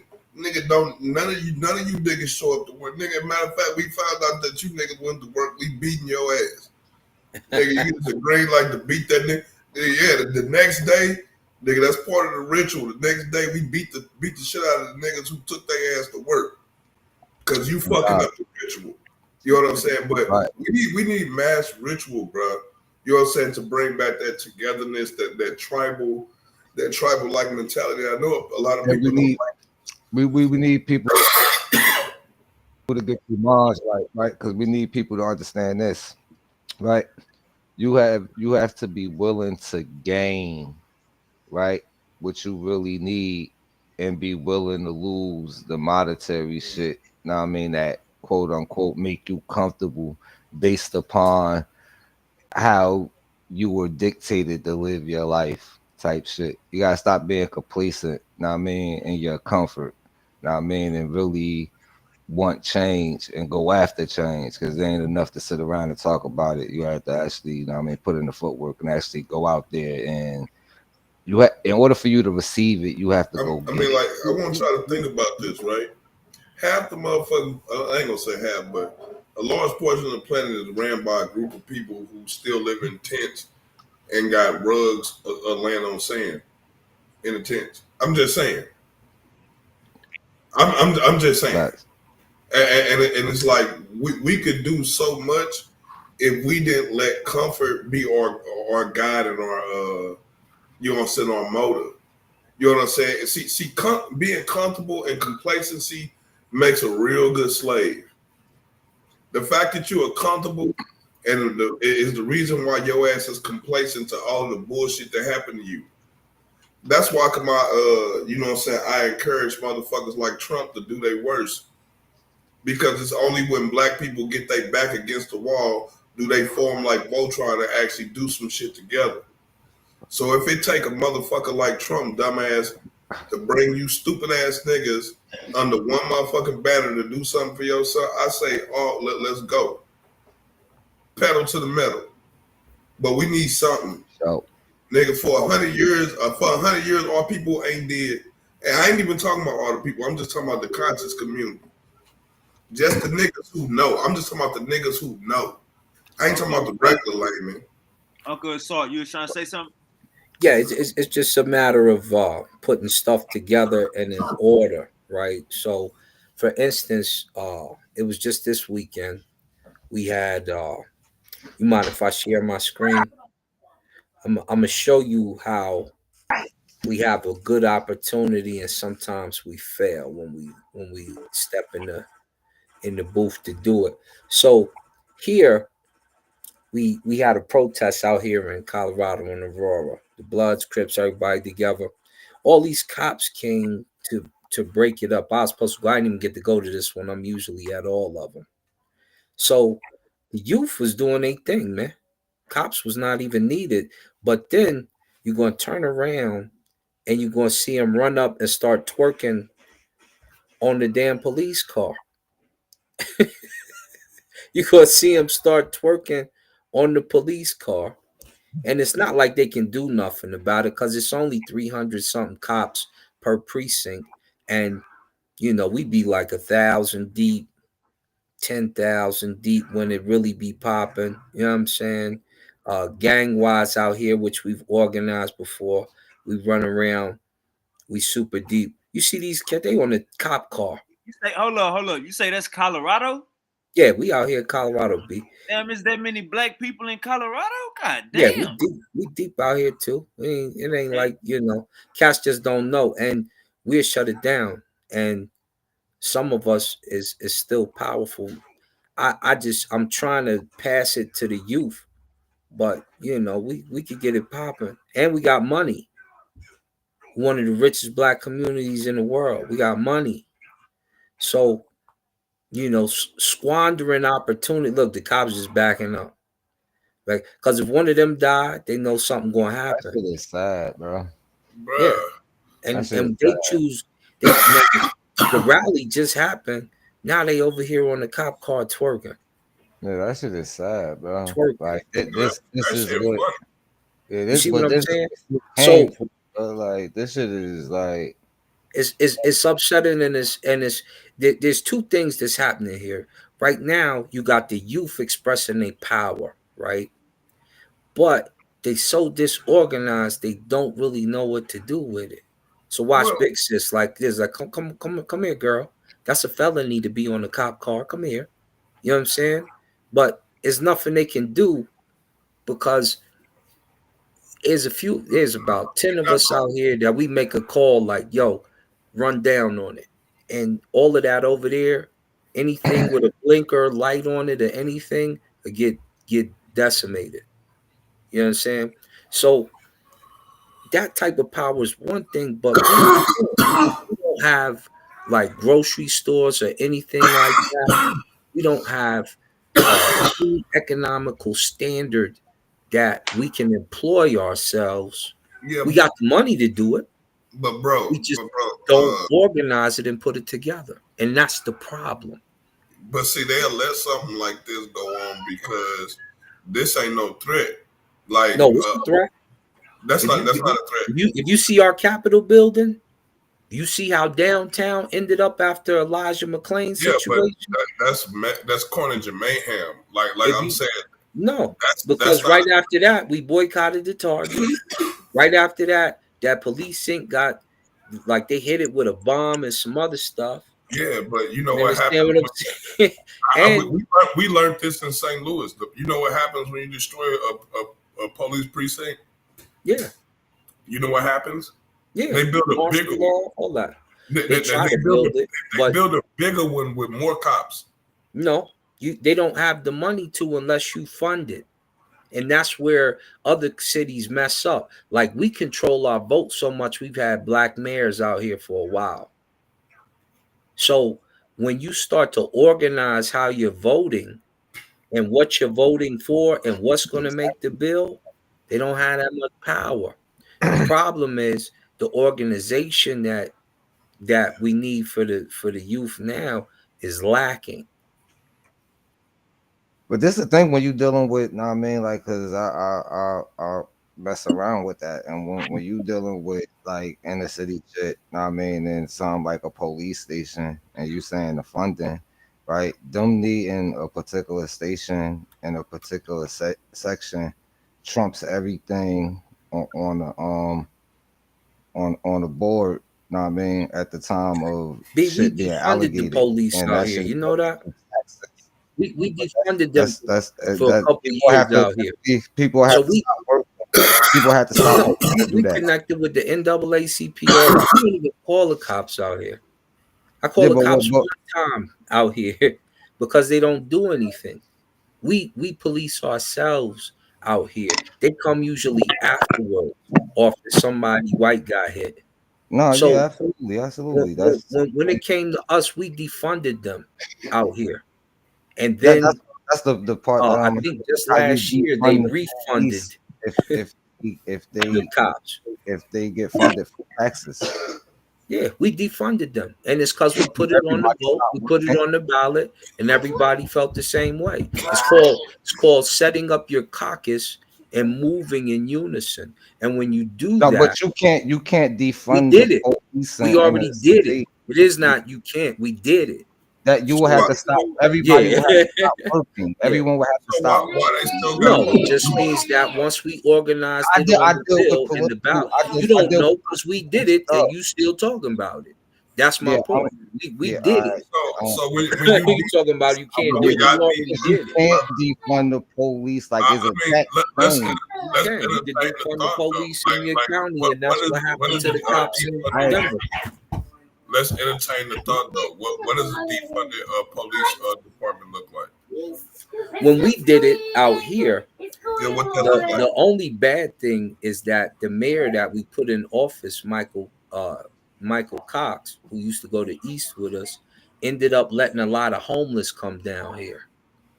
And so once he did that, we had to do we did a music video to call him out because he think he want to run up there to DC. We like, if you're doing this on our dime, when you go to DC, they're gonna have a big situation. So once it hit 56,000 views, then he wanted to call a meeting with us, Brother Jeff, and other organizers out here, the NAACP, which we're in congruence with.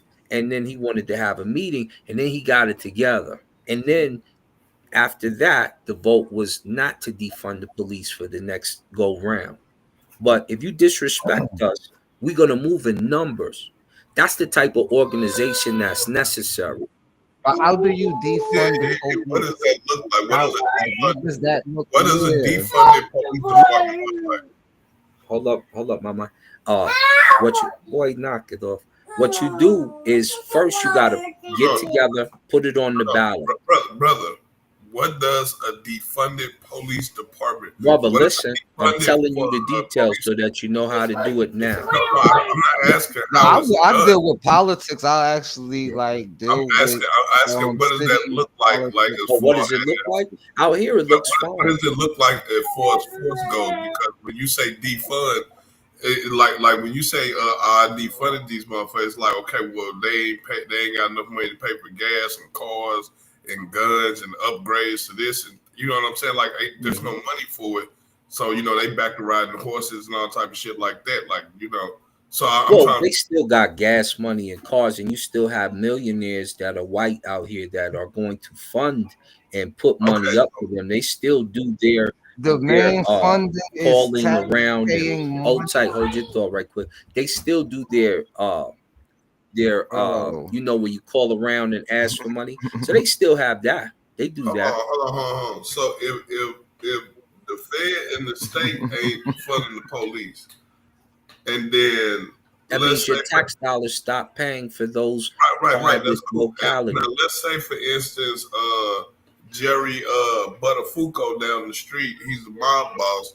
He got enough money. He said he'll fund the police, so now the police work for his ass. Pretty much, they get funded by him. Okay, So certain things now move. the police is just a merch for hire. Not work for hire, but he becomes one of the sponsors. They're He's a sponsor. mercenaries. Well, not a merc either, because if you do, like I said, if you do something, it's only about 300 of y'all in the precinct. There's only so many precincts. You don't have more cops than you have gang members at any time. That might be kind of interesting, bro. You At go any to time. defunded places, Yeah. they work for you. The thing is this. Do you call the police in your city often? Like us, I don't call the cops. Like if it's going down, it's gonna go down. If something pops off, the Uzi pops out. If it's beef, we're gonna get down, we're gonna throw these hands and then we're gonna squash it. Right? And it's been like that for some years. So in your neighborhoods, you also have to feel comfortable with not having police. You understand? And that's not always the case, especially with black people. Some black people call them often. A lot of them don't, but a lot of them don't come. When I was in Harlem, in New York, they never came until it was over anyway. And if you called them, we looked at you a certain way anyway. Now I'm in Colorado, it's different. Little daddy, relax. Let's get the cold water. Please. Yeah, how we as wild as New Orleans is, as wild as New Orleans is, but the way we put a stop to like police brutality and the police unaliving people unjustly, man. We fought to have laws passed to where to be NOPD, then you have to live in Orleans Parish. And if you live in Orleans Parish, that means you could be touched. So you're mindful of how you interact with the people in New Orleans. You know what I'm saying? Because in New Orleans, anybody could get it. No matter if you were the mayor or police, you know what I'm saying, or whoever. So Right. that makes them mindful of how to interact with the people, knowing that, hey, I gotta live with these niggas. You know what I'm saying? So so that kind of put an end to that problem in my city. Right. Yeah, that's kind of how it is in North and shit. Like, I mean, you got some cops. The only cops that act stupid is the motherfuckers that drive motherfucking 45 minutes to get to work. Oh God, all the motherfuckers that live around the area, nigga, inside the county, nigga, like yeah, niggas will pop right up 3 o'clock in the morning, nigga, and your kid wrong wait for you to walk in that bitch, bro. Oh God. Newark is a wild situation, and Yeah, that's where I'm from. yeah. I'm from North. Now we used to go over to Newark often, but we would live like my grandmother was in North Camden, so we'd be in North Camden, Jersey, and you already know what that's about. We my partner that's here from Colorado became your mayor, Ryan Haygood. And that's another one that we organized, got behind them, tried to assist them, and he went over there and became the mayor in North Camden. And then he started to organize some things, and then you start to see certain changes over there. So me and where's Ryan at? Yeah, I keep it 100. I tell people that shit too. Like at the end of the day, like I wouldn't vote nothing. I wouldn't vote nothing higher than like motherfucking councilman. Yeah. Know what I mean? For the state, like, cause you could more control. Know what I mean, like chair people and mayors and district leaders and shit like that. You feel me? Like if you could vote them in, know what I mean, motherfuckers that's really about, know what I mean, the shit that niggas be talking about, know what I mean, then the situation in the communities would be much better type shit. As long as these niggas ain't crooks. Know what I mean? But anything higher than like motherfucking like councilman, like all that senator shit like that, yeah, I leave that shit, know what I mean, for the birds, know what I mean, type shit. But I definitely like for the people like locally type shit, like definitely. Know what I mean? But still at the end of the day, like we need to motherfucking come together, know what I mean, and do our own shit. Know what I mean, at the end Yeah. of the day. We need to motherfucking get our own land, fund our own communities, know what I mean, type shit. Protect ourselves, protect the people in the communities, know what I mean, from other motherfuckers. All motherfuckers, no matter who the fuck they is, they ain't a part of the community, then they op type shit. And Know what I mean? But that's what we need to do more of start type to set shit. up employment around, like get together with somebody like that has common sense, that's growing up around y'all, that looks like he might be getting into politics, and get behind that person and get the city behind that person. And you guys as a conglomerate, because you know there's plenty of cliques in Newark, you know what I'm saying? We like we'd be around Bully Wooly and them. Okay. I don't know if you know your gangsters out there, but we'd come over there from T Neck, be around Bully Wooly and them, shoot over there to North Camden, and then shoot right back over there to North Camden and all. Hold on, y'all. What bully you talking about? Bully Bully dead. Wooly, the one that got out the thing that used to hustle real heavy. From where? Everybody hustle real heavy from Newark. Newark. he was with Rock and O and them. I don't know if you remember. From where? From Newark. From You where? just asked me that. I just told Yeah, you but from where Newark. in Newark? Newark big as Yeah. hell. I'm from North. I'm from the South Ward type shit or the East Ward type shit. Yeah, but his I'm from particular Prince Street. facility where he was running at, I'm not sure. But we was there when he got out the thing. And he was over there with my man Frank. Like, Frank, I never tried to kill you. I never tried to kill you. You know that, right? Frank, like, thank you very much. Bully Wooly was out there like that. So if you, like I said, if you know your gangsters out there, you will know Bully Wooly. No, I'm telling you, I try to figure out what, because the only nigga that I know named Bully that was big, I mean, like that, he dead. They might have killed him when he got out, but he wasn't dead when we was out there. How long ago was that? When the last time I seen Bully Wooly was 98. I was just in Brooklyn. Bro, that nigga dead, bro. You talking about the nigga from North? Yeah. Off of Broadway over there where all the poppies and shit at? The crazy one? But over there where all the Spanish people at? Yeah, he was over there too. Yup, he was over there. Yeah. Yeah, we talking about the yeah, we same talking Bully about the Wooly. same All right, so yeah, you know Bully Wooly. Yeah, Bully Wooly was wild. So he got out. We got his when he came out. We because you greet when they come out of there. So we showing them love, and they we all bought them bottles. Packed. Yeah, that's what niggas need to do now though. Like motherfuckers need to come together. Yeah. You feel me? Like at the end of the day, before they brotherhoods, always make alliances, always people with like bars come together with other groups of people, know what I mean, that's trying to do the same things, you feel me, at the end of the day. Know what I mean? Like that's what Naga trying to do at the end of the day, you feel me? Like we trying to like really get shit started, know what I mean? Do a couple ventures and shit, know what I mean, make things happen.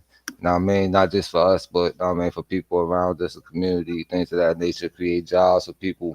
I mean, stuff like that. Get your political plug. Yeah, on the real. Cause Get like we represent from. No, we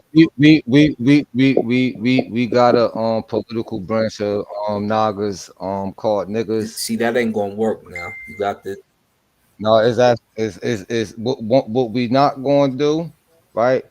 Is tell people that their approach isn't going to work, especially if you haven't heard the information that we're pushing through that approach. Don't judge the name off of you hear the shock value, because that might be the reason why we chose it at the end of the day. I mean, It absolutely is. Never ignorant at getting goals accomplished society. Niggas. That's Tupac. But here go your mayor right here. Yeah, that's what it is, Tupac here. Here go your mayor right here. Yeah, we use Tupacian philosophy when it comes to politics. It's all about my niggas, fuck your niggas. You know what I'm saying? You know, real Tupac. You know what I'm saying? Gotta be a made nigga. You know what I'm saying? You know what I'm saying? That head nigga in charge. You know what I'm saying? That type of shit. Like it's real Tupacian politics. If y'all know, Tupac wasn't no It's your mayor Ryan Haygood right here. This my brother from way back. But before he went out there, we made sure to gather around, like, look, let's make sure this is right, do this like this, do this like this. And he was the mayor in North Camden. No problem. You like this nigga named Donnie. Yeah, that's Ryan. Hey, good. That's you, right? No, that's you. Yeah, That's that's from me you. right Don't there, looking scruffy. niggas call you Donnie? They call me Bumpy, Bumpy Johnson, Nah, and Bumpy Chill. nah, That's me. nah. That's me All right right, there all right. too. Hey, we about to get back to the video real quick. Yeah, We But about to we get back to that's how the you video. do it. Yeah, let that master teacher roll. You know what I'm All saying? right, Because we about DFI old banger ain't suitable by no stretch of the hey, imagination. hey, Ever. Uncle Smoke, we about to get back to OGO Banker real quick. Let's do it. Let's do it. Genius when he comes into possession of his means, as to run the blood, the 100 nanos meter.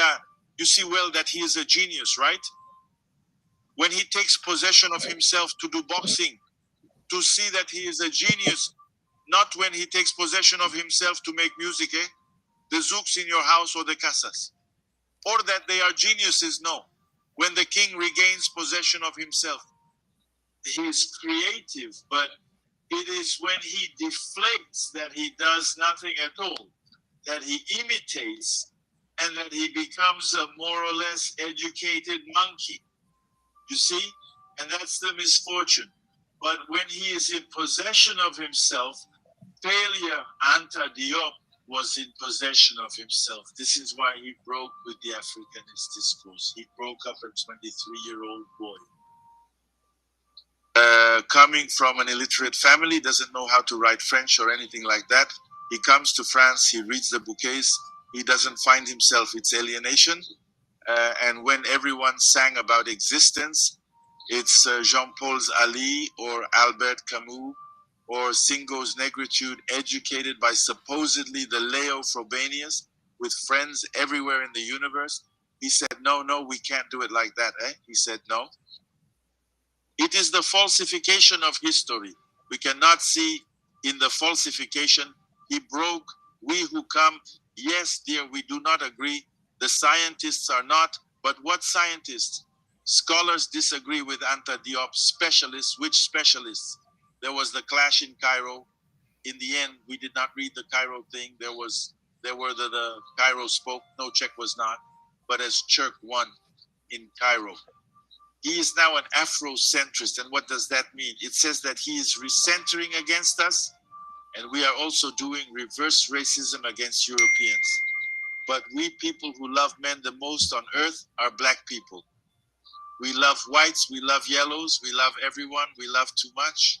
Yes, and we love ourselves very little, but we love everyone else. We give them hospitality, we give them everything they want. So to somewhat summarize what you are saying, if we want the black man to be able to take up his own position, he must go through his own knowledge of his history. So exactly. He must recover his memory in what is everywhere understood as the duty of memory, the LE, the duty of memory. But you have to have memory with that. It's like, look, you can't ask me to tell you the name of your father, your mother, your grandparents. You have to tell me. But in our case, you ask another who is not from your family to tell you your memory, your ancestors, your history, your existential and existential biography. That's our. Oh, That's oh, why. Boy, I dropped that DMG just now. hey, go Indy right here with Zawi Hawass.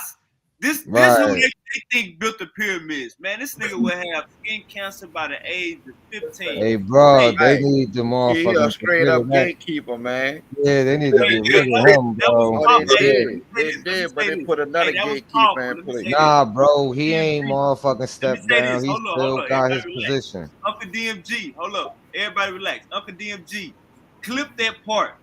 He said existential, Uncle DMG. All right, y'all go ahead.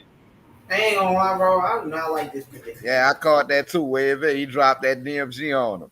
You know what I'm saying? But I stated what he said in my own words before you even got to that part of the video. You know what I'm saying? Because we are learning about African history from European scholars when we should be going learning African history from the Africans. You know what I'm saying?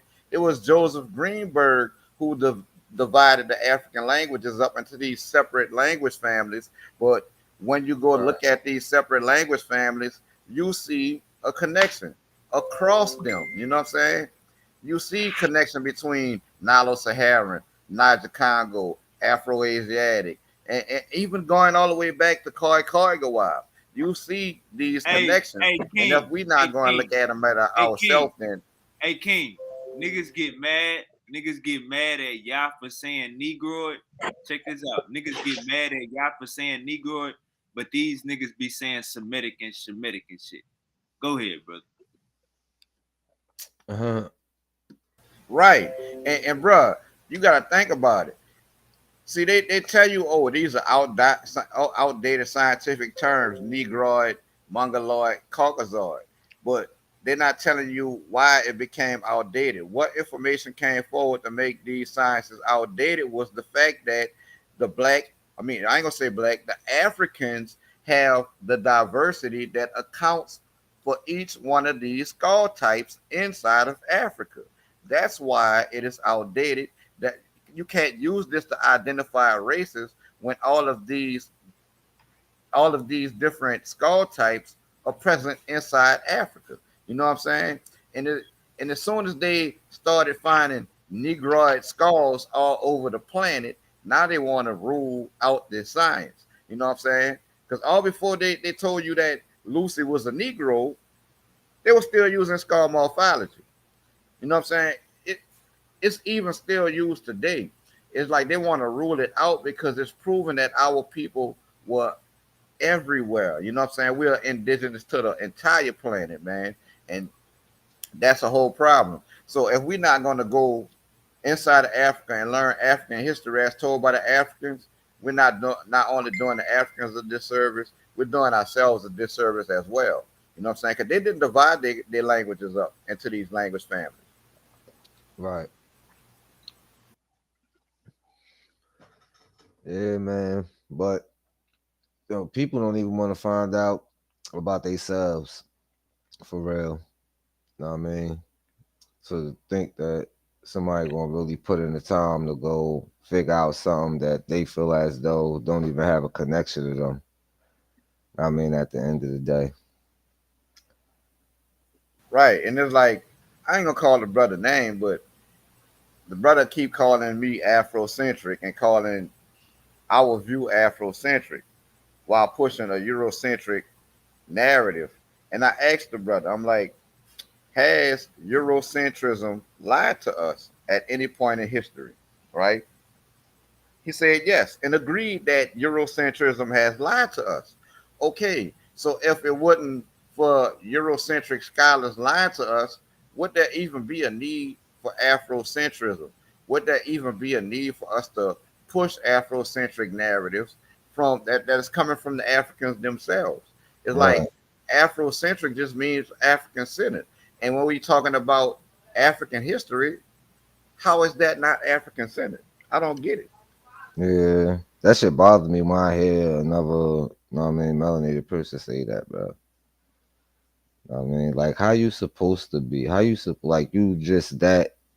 Brain fuck to where it's like anything that got something to do with, a darker persuasion is like frowned upon, and everything that's scream I'm against you. It is the number one thing for you. It's crazy. That's why even before you even get into conversations with people, man, you got to sit them down and have them ask themselves a series of questions. You feel me? Like the average person that sit down and claim they want to learn something, like you got to ask, do you really want to learn this? Is you going to apply it anyway? What you going to take from this? At the end of the day, outside of arguing, somebody else's point against what's being said, you probably don't even understand what's being said to you at the end of the day. Know what I mean? Alright. Yeah, facts. Uncle Harold, how you doing today, Uncle Harold? Peace and blessings. Doing very good. I'm doing very good. How you doing, sir? Pretty good. You want to speak on that part of the video we just seen?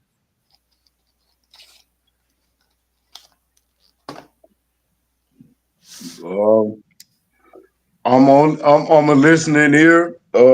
Tonight I'm listening up on this thing. On Powerful Bills Only. We learn something new every day. Now sometimes we might can disagree with what a person say. We might not disagree with what a person say. But at the same time, sometimes we have to be slow to speak and quick to listen. So I'm just listening and showing everybody respect, and I hope everybody is doing well up on this panel. And I'm listening. Already. I'm gonna play a little bit more because he building right now. Right now, Uncle Theophilo And Banker is you cooking. know what's crazy about this though? Like real quick, Go ahead. motherfuckers will believe this pale ass motherfucker that you just had on the screen. You feel me? Over somebody that look like them, that put in the relative research and shit like that. You feel me? I think, and we know that this pale motherfucker is a motherfucking crook. He's beyond a gatekeeper. Like he's not a gatekeeper. He's beyond that. Like let's keep it 100. You feel me? At the end of the day, but motherfuckers will Right. still run to him, and he's the bar. Like I mean, but it's crazy, bro. It's crazy. Hey, Uncle Assault, you want to speak on Zawi Hawass and politics? Zahi Hawass is terrible for Egyptology. Um, remember he said they're black but they're white. He said they're Right. black but they're I not remember nigger. that. And you know, Hey, bro. At that's this point, I wouldn't even put a cap on just Egyptology, bro. Like he fucking up African shit. Period, bro. Like you yeah. feel me? Because he's stopping the links of that to other things deeper into the continent. You understand what I'm Well, saying? he's trying to present. So hold on, brother Neil. He's trying to present this to the people, and this is what I noticed when I was out there. He wanted it to be where they're claiming the old Egyptian identity, which is why they get mad at you when you try to say that you're ancient Egyptian. But when you get off the plane, the first thing they was like, you look just like the originals. You look just, that's what they telling me. The Arabs is telling me this. So the problem with him is he's always been on the side of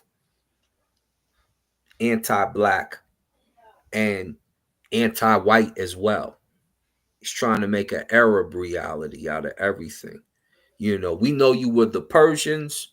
You had, your short time after the 26th dynasty, and then it becomes Ptolemaic. So don't try to act like the ancients are you, because trying to keep perpetuating that lie when the work you see me, Smash, and Reggie do with the Medu Neter, that's undeniable to the point where the scholars have to say, yeah, you're right. You're right. And we'd be like, oh, you want to lie about this? Would you like to debate? No, we don't want to debate that, because linguistically it's a trap for them and they know it. Looking at that. We don't want to debate that. Matter of fact, take this discussion off the YouTube channel and don't ever show this again. And between me and you, and don't ever show this. That's right. That's right. And then last, when you know the culture and you look at the old work that they did to the new work, remember, it all comes from the South. It starts in Nakada. Remember the old pictures of the Nubians they had used to be white. They was trying to say the Nubians was white. And once that was up, then you seen E.A. Wallace Budge in his dictionary put anything that's Nahesi, anything that's Nubians per se, he puts as Negro. Then he puts the Egyptians have much Negro blood. And then we get a Zahi Hawass. That's why they don't like Bud. That's why they call him pseudo. It's because he includes Africans in their own shit. Yes. And Right. he tell you that, like, if you start to read some of them for us, he'd be like, it's clear this religion is just like the one in the Congo. It's clear that blah blah blah. He'd be saying stuff like that. So once he got off the payroll, remember they sent the Egyptologist over there to find Bible facts in Egypt. And when they got there, they realized, okay, this is where we got this from. This is from this. This is by, and it was funded by a preacher and a duke and a society.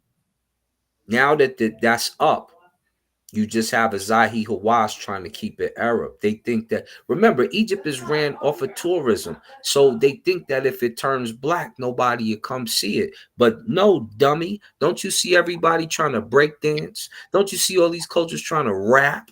Don't you see? If it's black, they definitely coming to see. That's a fact. Right, because it's like the world gravitates towards us as black people. You know what I'm saying? I Yes. started off by saying that it's like we the drum beat that the world goes by. We the heartbeat. You know what I'm saying? Fact. Fact. All right, let's keep going. Mistake, that's history. It's not up to me to say your father, and it is, but don't ask me. You know better than me. How can you ask me because I'm older where I know the name more? It's all stories, so Africans have to recover. But Marcus Garvey said, they don't believe that a single white person can write black history with any sympathy, even simple sympathy. They won't be able to, but why are you reading the day? But we have to make this revolution. Stop buying their storybooks about us. It's because we're the ones who buy the white people themselves. Don't buy these books. Did you believe the white people? They're going to buy books about Jocelyn Backey to do what in their library? They buy something else. They don't buy your stories there, except some Africanists. But the white group does not live in this literature. It is a few people who serve as pawns, that's all. So basically, whites must not ask another, tell me who my ancestor was. Try to find it yourself with your mistakes. The Chinese do not ask the Japanese to tell the history of China. Indians do not ask Pakistanis to tell them their history, even though they are in conflict. The French do not ask the Germans to write books on the history of France.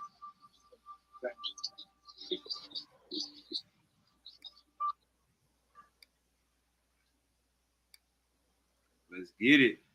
That was powerful. Hey, see that's the reason why I keep saying that I don't give a fuck if they erase history out of school, because your dumb ass is supposed to be teaching your kids your own motherfucking history. Why the hell would you send your kids to school and have your enemy teach them history? That shit don't even make sense. You know what I'm saying? Unless your kid going into civics, going into politics or some shit like that, you tell me what the hell history. Nigga, all y'all have graduated high school. Y'all been out of high school, allegedly, right? When has history ever came up in your life where it's like, damn, I needed that history class. Thank God. Thank God for that history class. Nigga, that bruh, a total waste of time. Yeah, most of that shit is, bro. That's why Word is Born. Everything, most of the shit in the world, real shit, like, and you go look this up, is on a 6th grade level. Reading, math, all that shit. So, I mean, I ain't telling nobody to drop out of school or don't go to school. You feel me? At least, I mean, finish high school. But, I mean, if you finish elementary school, you good. You feel me? As far as being able to navigate and, I mean, reading comprehension and shit like that. It's more so like finish school, get your high school diploma. Right. But if you want to learn about your people, you gotta go look for African. You gotta go to your people. African authors, African storytellers. Man, for me, it was two educators, man. They gave me a different outlook on history. One of them I encountered before I even entered school. It was my uncle, Dr. Raphael Casimir Jr. You know what I'm saying? He was the first black professor at LSU in New Orleans, which later became UNO. Now it's SUNO.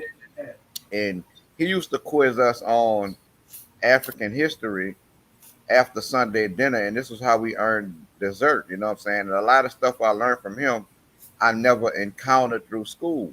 But then I had another educator that was my high school history teacher who told us on the first day of school, we're not going to teach history from these books, because what these books is teaching you is his story. Mm-hmm. She was like, I'm going to teach you history based on what I have experienced through history. You know what I'm saying? And that kind of gave me a different outlook on history. And when I want to learn about the Chinese, I go to the Chinese. You know, if when I want to learn about Africa, I go to Africans. You know what I'm saying? So that kind of trained me in a way to not accept what I'm being told in these history books that are written by Europeans. You know what I'm saying? Because we all know that they done lied to us. We all know that they done distorted and perverted history. So why are we still relying on them and not the actual people who the histories belong to?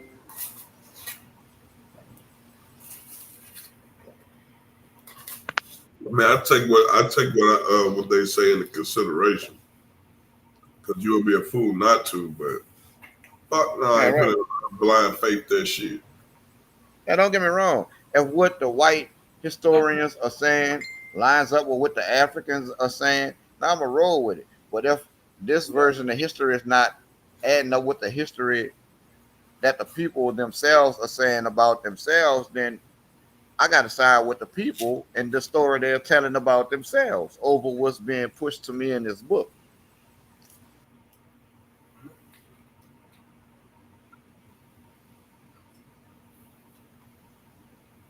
Hey, roll that footage, cuz. All right, all right. Man, say man, you can't expect no damn. Say Marcus Garvey said you can't expect no white man to give to explain your history with sympathy. That's powerful. Germans do not ask French scholars to write the history of Germany. The English are not waiting. Dutch scholars or Belgian scholars or French scholars describe English literature and teach it at school in England, huh? And yet this is taught in France. And yet there are professors who have doctorates in English literature. These teachers in France, they are going to give lectures, but we do not expect the essentials of them in England, but we expect everything, absolutely everything from foreigners. And I quarrel with you because about what someone wrote there, I told you, yes, but you wrote this, huh? Yes, yes, you said yes there. The guy also wrote this, and we quarrel. Because of two strangers writing about our history, while you have exactly the same training, if not more. On top of that, you have sympathy. But how can you be such a child? You have to be an adult. It was necessary. We didn't know. Now we go to school, they make history for us like everyone else, and we can write our history and then the others there anyway. You must not be impressed. You must stop being, even if you read the books, eh? But hey, let's cut the pair in two. Let's read their books and everything about Africa. Okay, but you might have to be impressed. Everything is wrong from one end to the other. There's not a single truth in any book of any Africanism, none, eh? You have to say things like that after you choose. You say, no, maybe Marcel Griot in all is the only one. And yes, the rest is zero in the Anglo-Saxon, French, Franco-German world. Everything, zero. Only Marcel Griot wrote about the Dogons. And then the Dogons buried him. They felt that this boy knew them, but the others, no tribune wanted to bury a Toubab there. Except Marcel Griot. We did the Dogon national funeral, that's all. It's a hint, you see, but the rest is zero. So the books there of mine, I don't want to name them. You know them, but read them because they are on the program.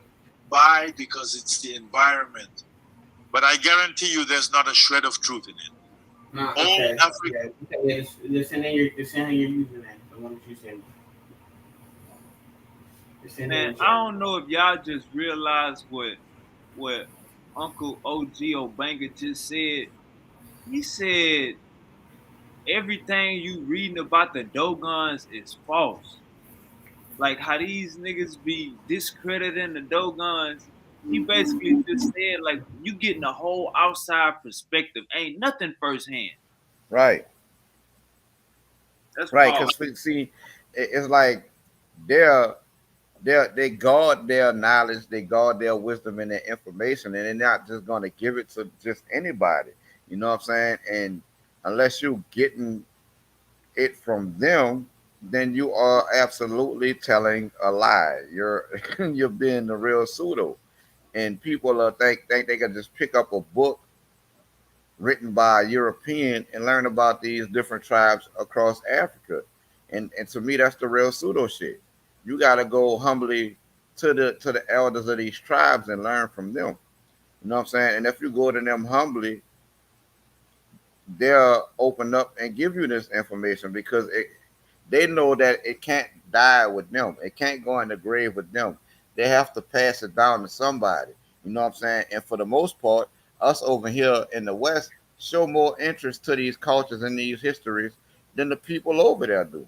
You know what I'm saying? Some of them have become so westernized, so and they done bought into these Abrahamic religions to where they looking at their own cultures and their own tribal spiritual systems as if it's wicked.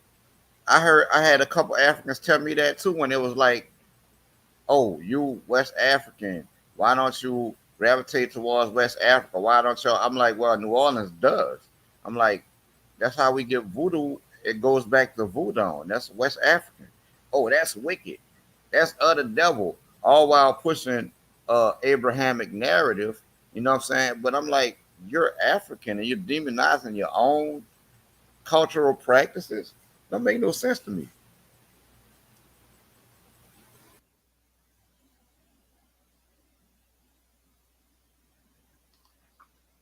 All right, let's keep it rocking. Hey, that was powerful, man. Um, my boy said the Dogon shit, man. You niggas don't believe none of that shit. Ain't no truth into that. Right. Africanist books written by French, Italian, Portuguese, Spanish, and English Africanists are false. From one end to the other is a lie. They're Cretans. That means liars who know they're lying, but they're lying anyway. That's a Cretan. They're all Cretans. They lie. They lie from. It is so someone who says that here are the ones, but on Egypt it is very specific. On ancient Egypt, pharaonic Egypt, which was African and black, this Egypt is not even in Africa. It is Mediterranean. It is in the Middle East. It is things which are not even worth, and they were brown. The women were in yellow, and the others were in red.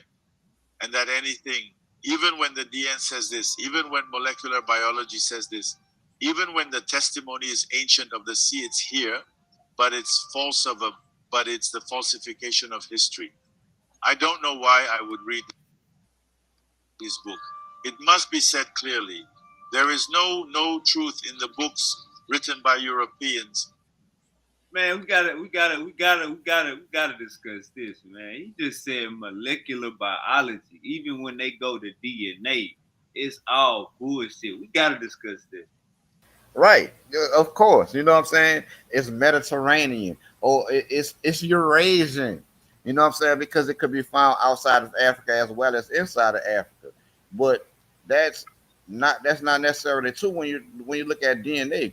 It's like most most of the studies that are being used to push this Eurasian narrative, when you look at the samples, they also carry African haplogroups. But what they're doing is trying to define African solely as being sub-Saharan African, when that's not accurate. It's not accurate by the least stretch of the imagination. You know what I'm saying? Because Africa is diverse. You have you have genetics that originated in North Africa that migrated south into sub-Saharan Africa. You have haplogroups that originated in sub-Saharan Africa and migrated into North Africa. You know what I'm saying?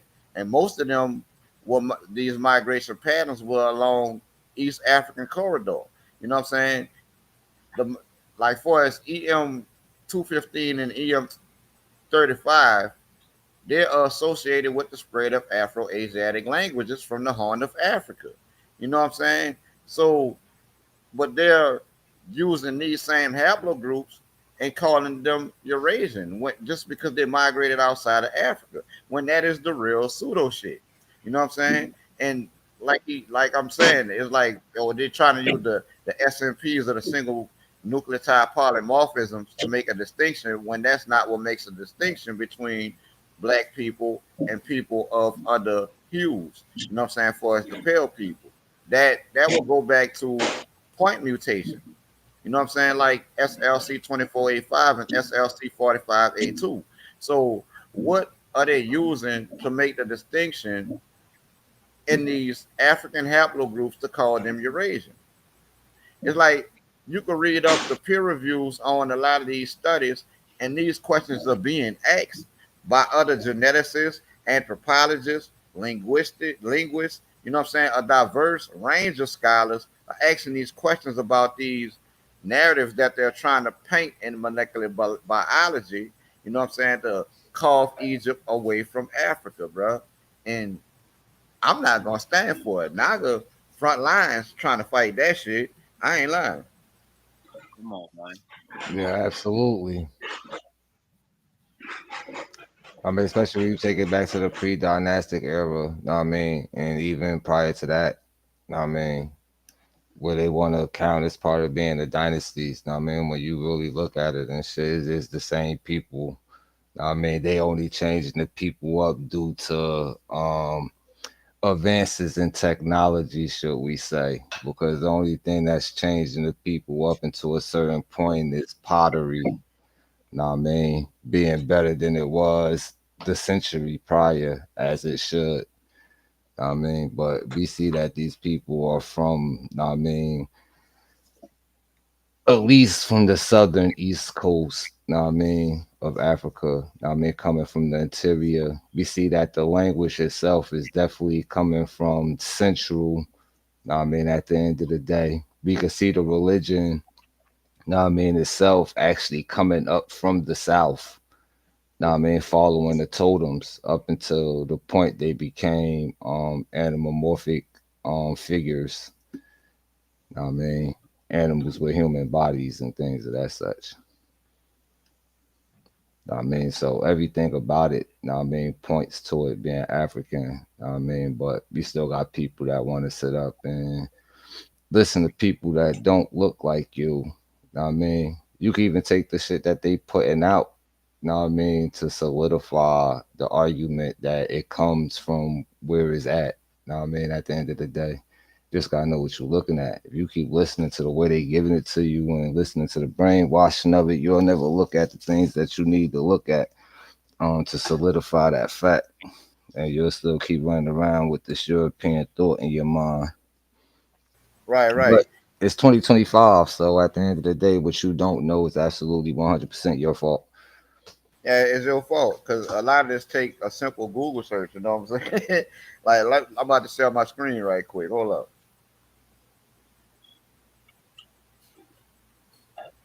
Give me a hot second.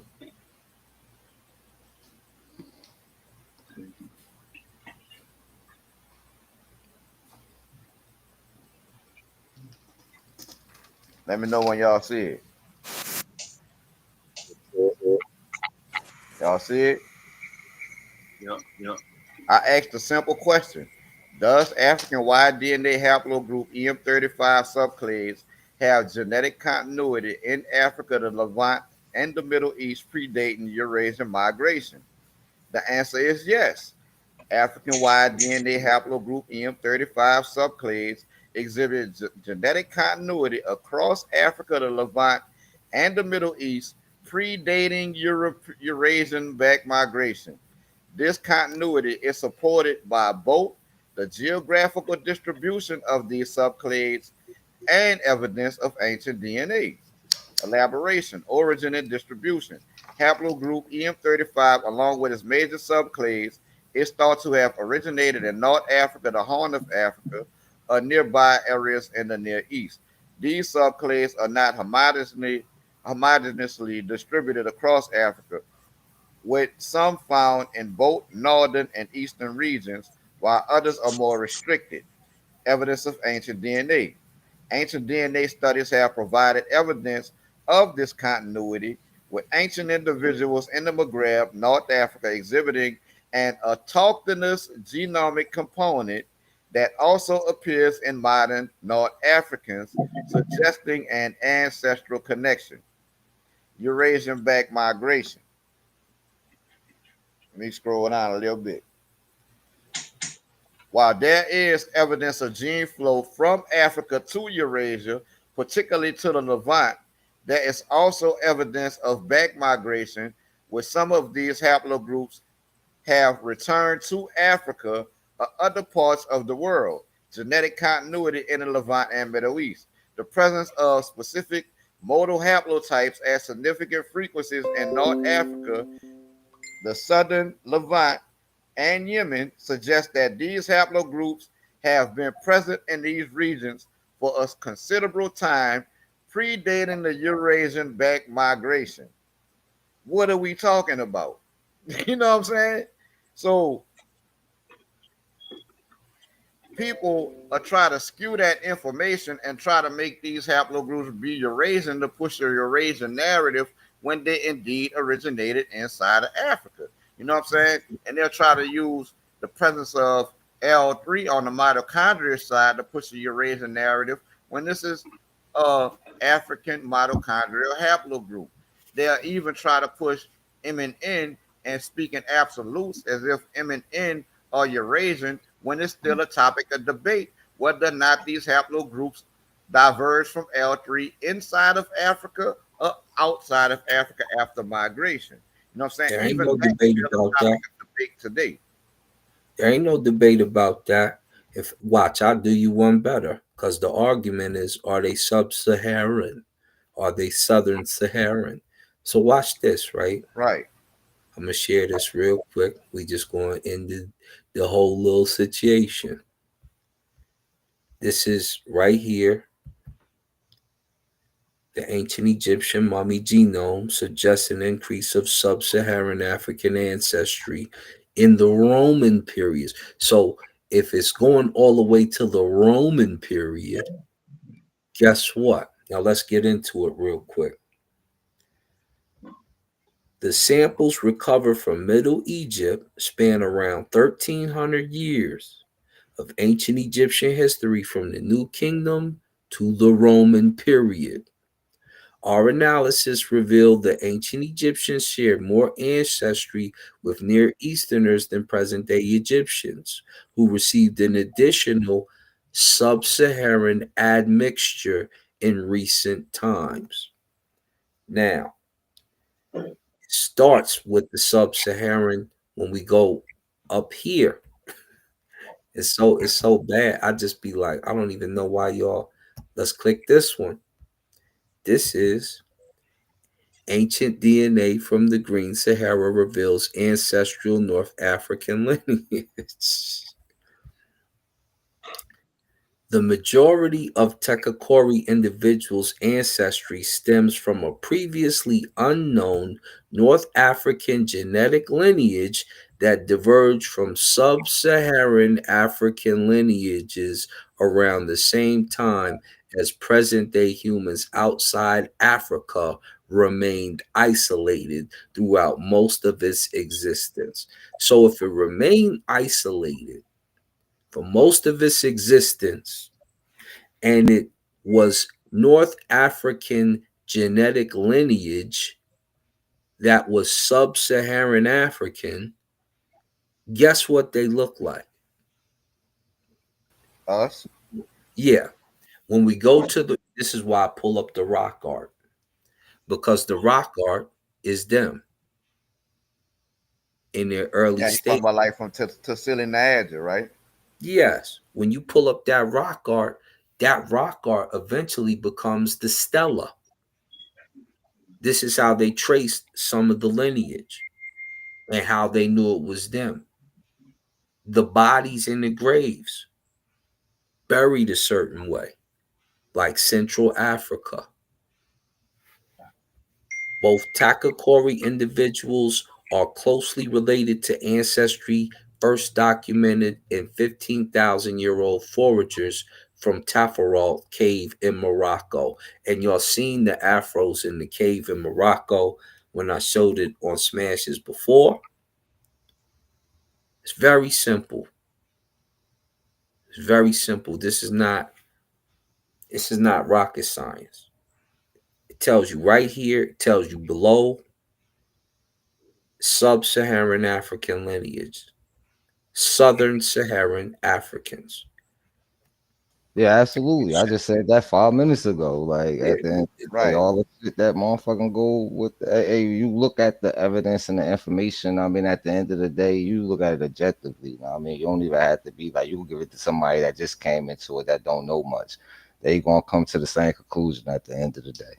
exactly. And I heard you say it, and I hear him say it. That's why I just sit back. I just kind of listen now. I'm like, let me see what they saying now. Let me see. Oh, you're that newer generation. that's just the paper. That's the paperwork. Know what I mean, I guess for the people that's looking. Know what I mean, like don't just take our word for it. Know what I mean, go look it up. Everything we saying, go look it up. Do not take our word for anything. You looking, you watching. Know what I mean, do the research yourself. Maybe next time we up here, you come up on a panel, we could make for a better conversation. Know what I mean, 'cause I like for the people that's watching. Know what I mean, to be interactive and whatnot. Overstood. By whites about Black Africa, about African civilizations. They invent Chamito-Semitic families, it is found. Where Amito-Semitic families or Froisette, it is found, it is a lie. Everything is like that, and we believe they are telling the truth. No, slavery is over. Don't be afraid. They will respect you. A guy who is not confident in himself. How do you expect me to respect you? But how do you want it? He says, but he falters. He said, oh no, we can't respect. We respect a guy who is there, a woman who is there in front of you with her opinion, with her ideas, capable of defending them. A young man who is there with his ideas. It's not the arrogant. It's them who are arrogant. We are not arrogant, but it's the truth that we are looking for. That's how it should be. They will respect you. They will call you to dialogue. He says we made a mistake, etc., but we don't even want them. No, this situation must change. The generation there must no longer live like that. The current generation must change. That's over. We've had them all, but we've made too many compromises. That led us. But he uses you when you're young, vigorous. Once you're old, he's abandoned you. Let's talk clearly and simply. Do you see the case of Senghor? No, Senghor gave everything to France. He gave Europe to France and alienation, but when he died, it was still Africans who celebrated Senghor, others not. They did not do that one of Senghor, who was a genius in poetry, and who were in their most prestigious institutions. He didn't care about Senghor. What is the point of making compromises in this case? What good is it to please them? They'll never give it back to you. We have to be either like that. We discuss equality with equality. The French, the Germans discuss equality with equality. The Europeans and the Americans discuss equality with the Americans on equality with equality. You should not discuss inferiority to superiors. That's all it's no. We need to talk about equality. Oh, we need an Africa that and the world would be. We will contribute to peace because there will be no more racism. There will be respect for each other, and that is the peace of the world. And then we will make a step of not having to kill us, not having to shoot us every day, living life, the environment, the beauty of nature, the beauty of our male and female bodies, enjoyment, well-being, the conquest of space, etc. The good happiness, the literature of the imagination, cultural exchanges, creating new dances of that's what we should do. So we want him to leave us there for us, but for him to stop alienating our little, or we see that it's criminal, the dead third, but there you go. The expressions, is that good, the dead third? Well, after the dead third, carbon. I don't know what they call it good, but finally, but you see that this literature is simple, eh? Developing countries, underdeveloped countries, countries in equipment, countries under, but a whole literature. But do you think you are doing the psychoanalysis of this literature? Read this literature. Is it good and good for us? Is this literature good for us? Eh? It's you and you. We are discouraging more and more. Huh? And we sink into the dispossession of ourselves into abandonment. But in the United States, develop concepts of resistance, resist mode, resistant until there is. And it's women who make this movement of American Black poets. Moments of psychological resistance, you know? Yeah, you say it so well, it's an impression. Yeah, but this impression comes to us from the works, which means that Africa has not invented anything on a strict scientific level. It's an impression, but this impression is false. Indeed, today, it is recognized that Africa has a long scientific tradition. Because science, we must first also define what we expect from science or the scientific spirit first. Science is when you have a practical problem. You see, you have to find a solution for a practical one. You want to cross an immense, deep, and tumultuous river, go from one bank to another. It's a difficult problem, a problem of a difficult problem, and you have to find a solution. And this is mathematics. It is both abstract and concrete, therefore abstract. You have to reason. The river is long, the river is huge, huh? How do we get to the other side? You have to think, you know? And when you find it, you can float on the water, go to the other bank and come back with a piece of tree that's not going to go into the water. And this is a perfect and definitive solution. That's science. You have a difficult problem. You have to solve it between a definitive and perfect solution. There are not two solutions. You cannot cross the water course, go from one bank to another, unless you go in the air. But if it is on the water, you have to find a way that makes you not fall into the water. You have a canoe, and that translates all the Archimedes thrust. It translates a lot of things, you see? So that's what mathematics is. It's both abstract, both concrete, and faced with a problem that is difficult to solve. It is that Africans have had difficult problems to solve, eh? Rain, thunderstorms, thunder. Eh? They have thunder. So I have it in my family. I have my father's little brother. How can I divert lightning?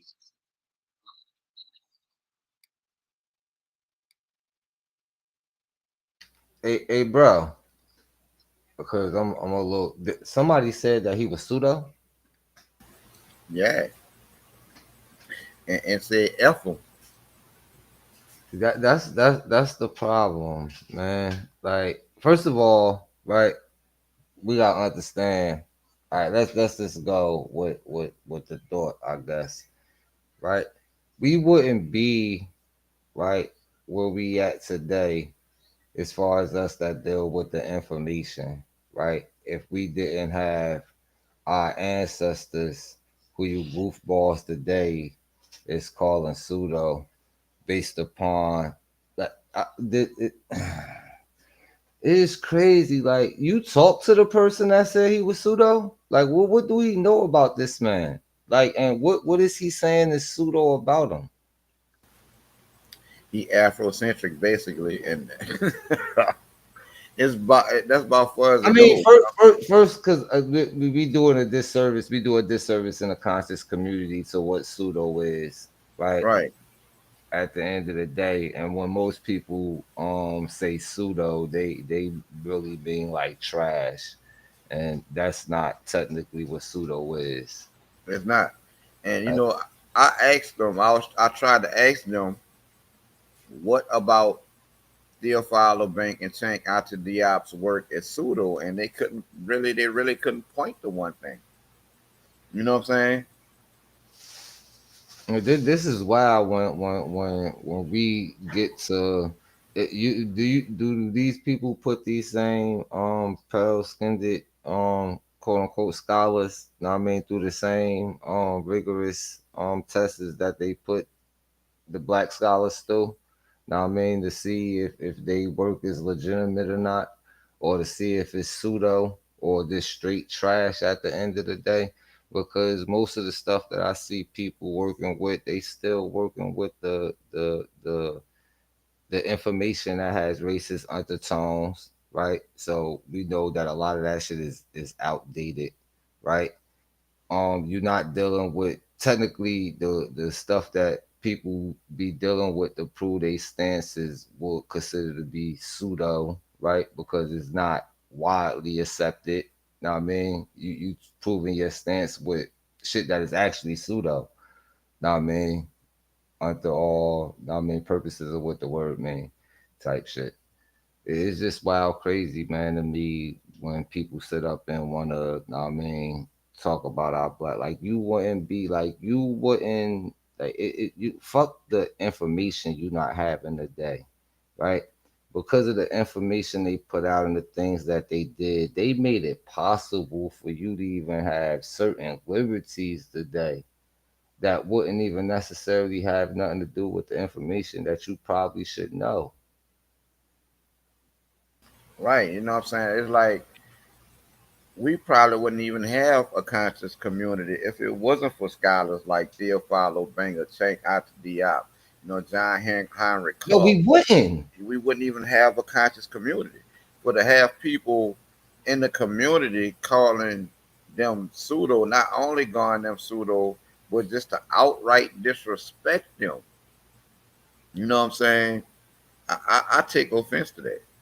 Yeah, absolutely. But that's why I said, man, that's what this thing became, man. It became an ego thing, man. And in people's minds, nothing is bigger than them. And if you not a part of what proves they point right now, then know what I mean, the relevance of it is trash to people.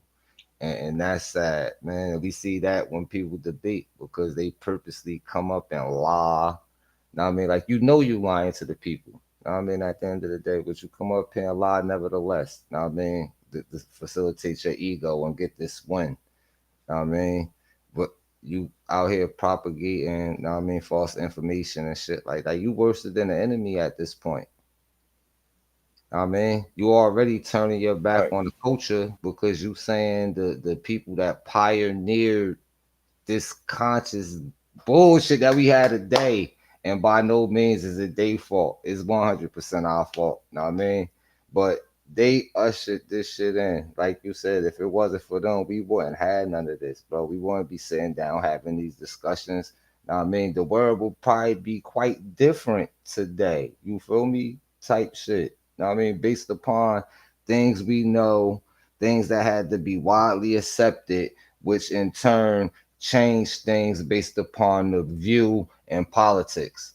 You feel me? At the end of the day, but you can't even argue that point with people that don't even understand the importance of the people that started this.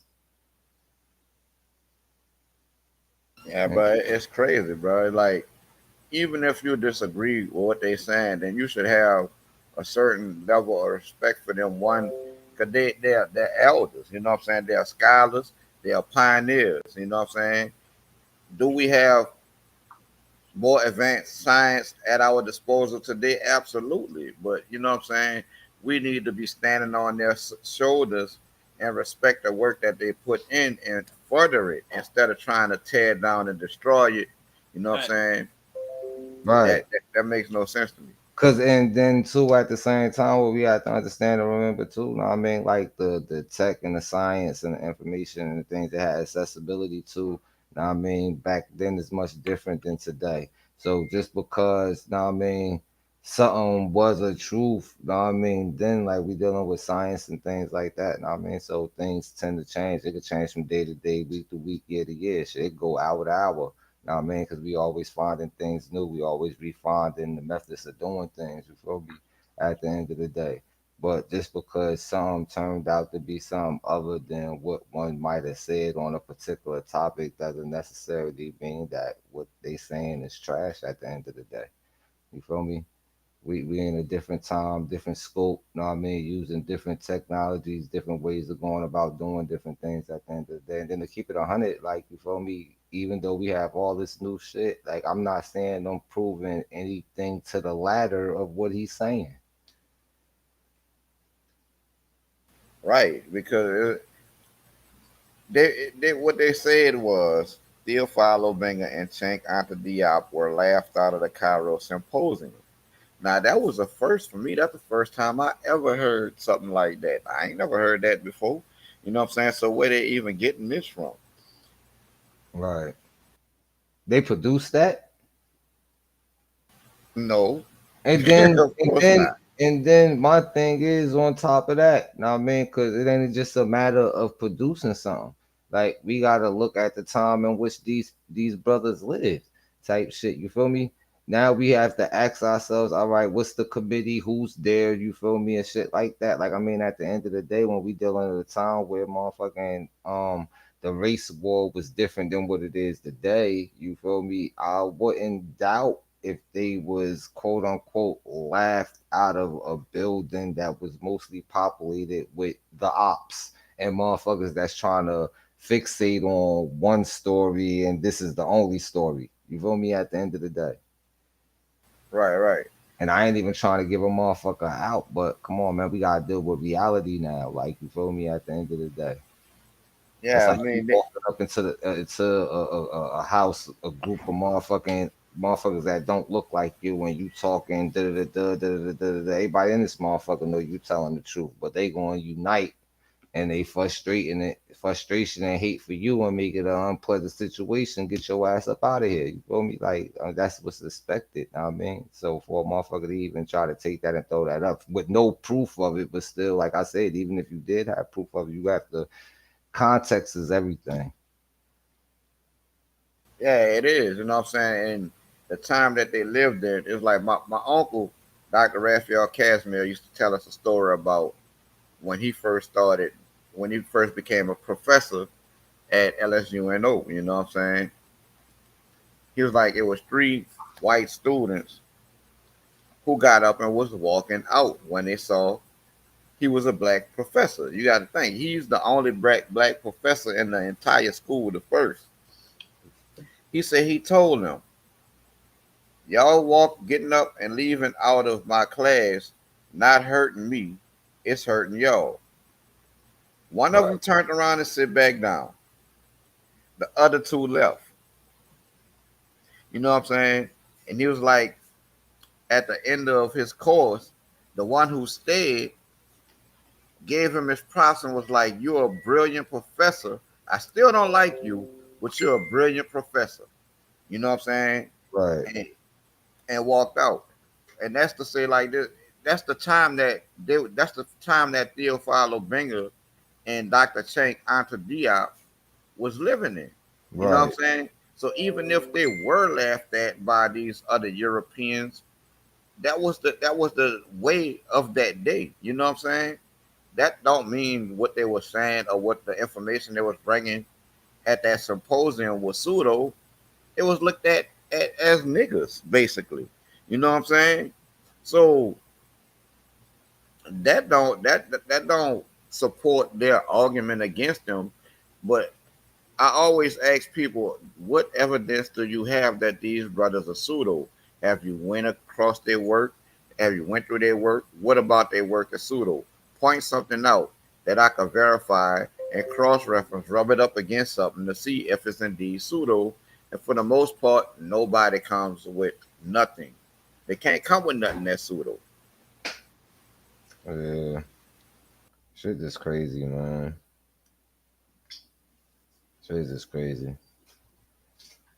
That's why I said at this time, man, it's time to, like, I mean, I ain't gonna say separate, know what I mean, but yeah, you gotta go with people that think like you, bro. That, know what I mean, got the same mind frame of things, man.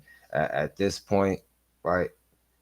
I'm too grown, and the other people that I'm talking to are too grown, right? I guess at this point to be trying to change your mind. Any mind change that go on, it had to be a personal thing. You feel me? I ain't even interested in, you know what I mean, debating, sitting up, even having a conversation with nobody like that. That's just wild, crazy at the end of the day. I mean, like as a man, you know what I mean, standing on this knowledge and information shit, you know what I mean, I can't even respect you, you know what I mean, for that. Right. I can't even take them serious when they come like that. You know what I'm saying? It's like I don't get it, bro.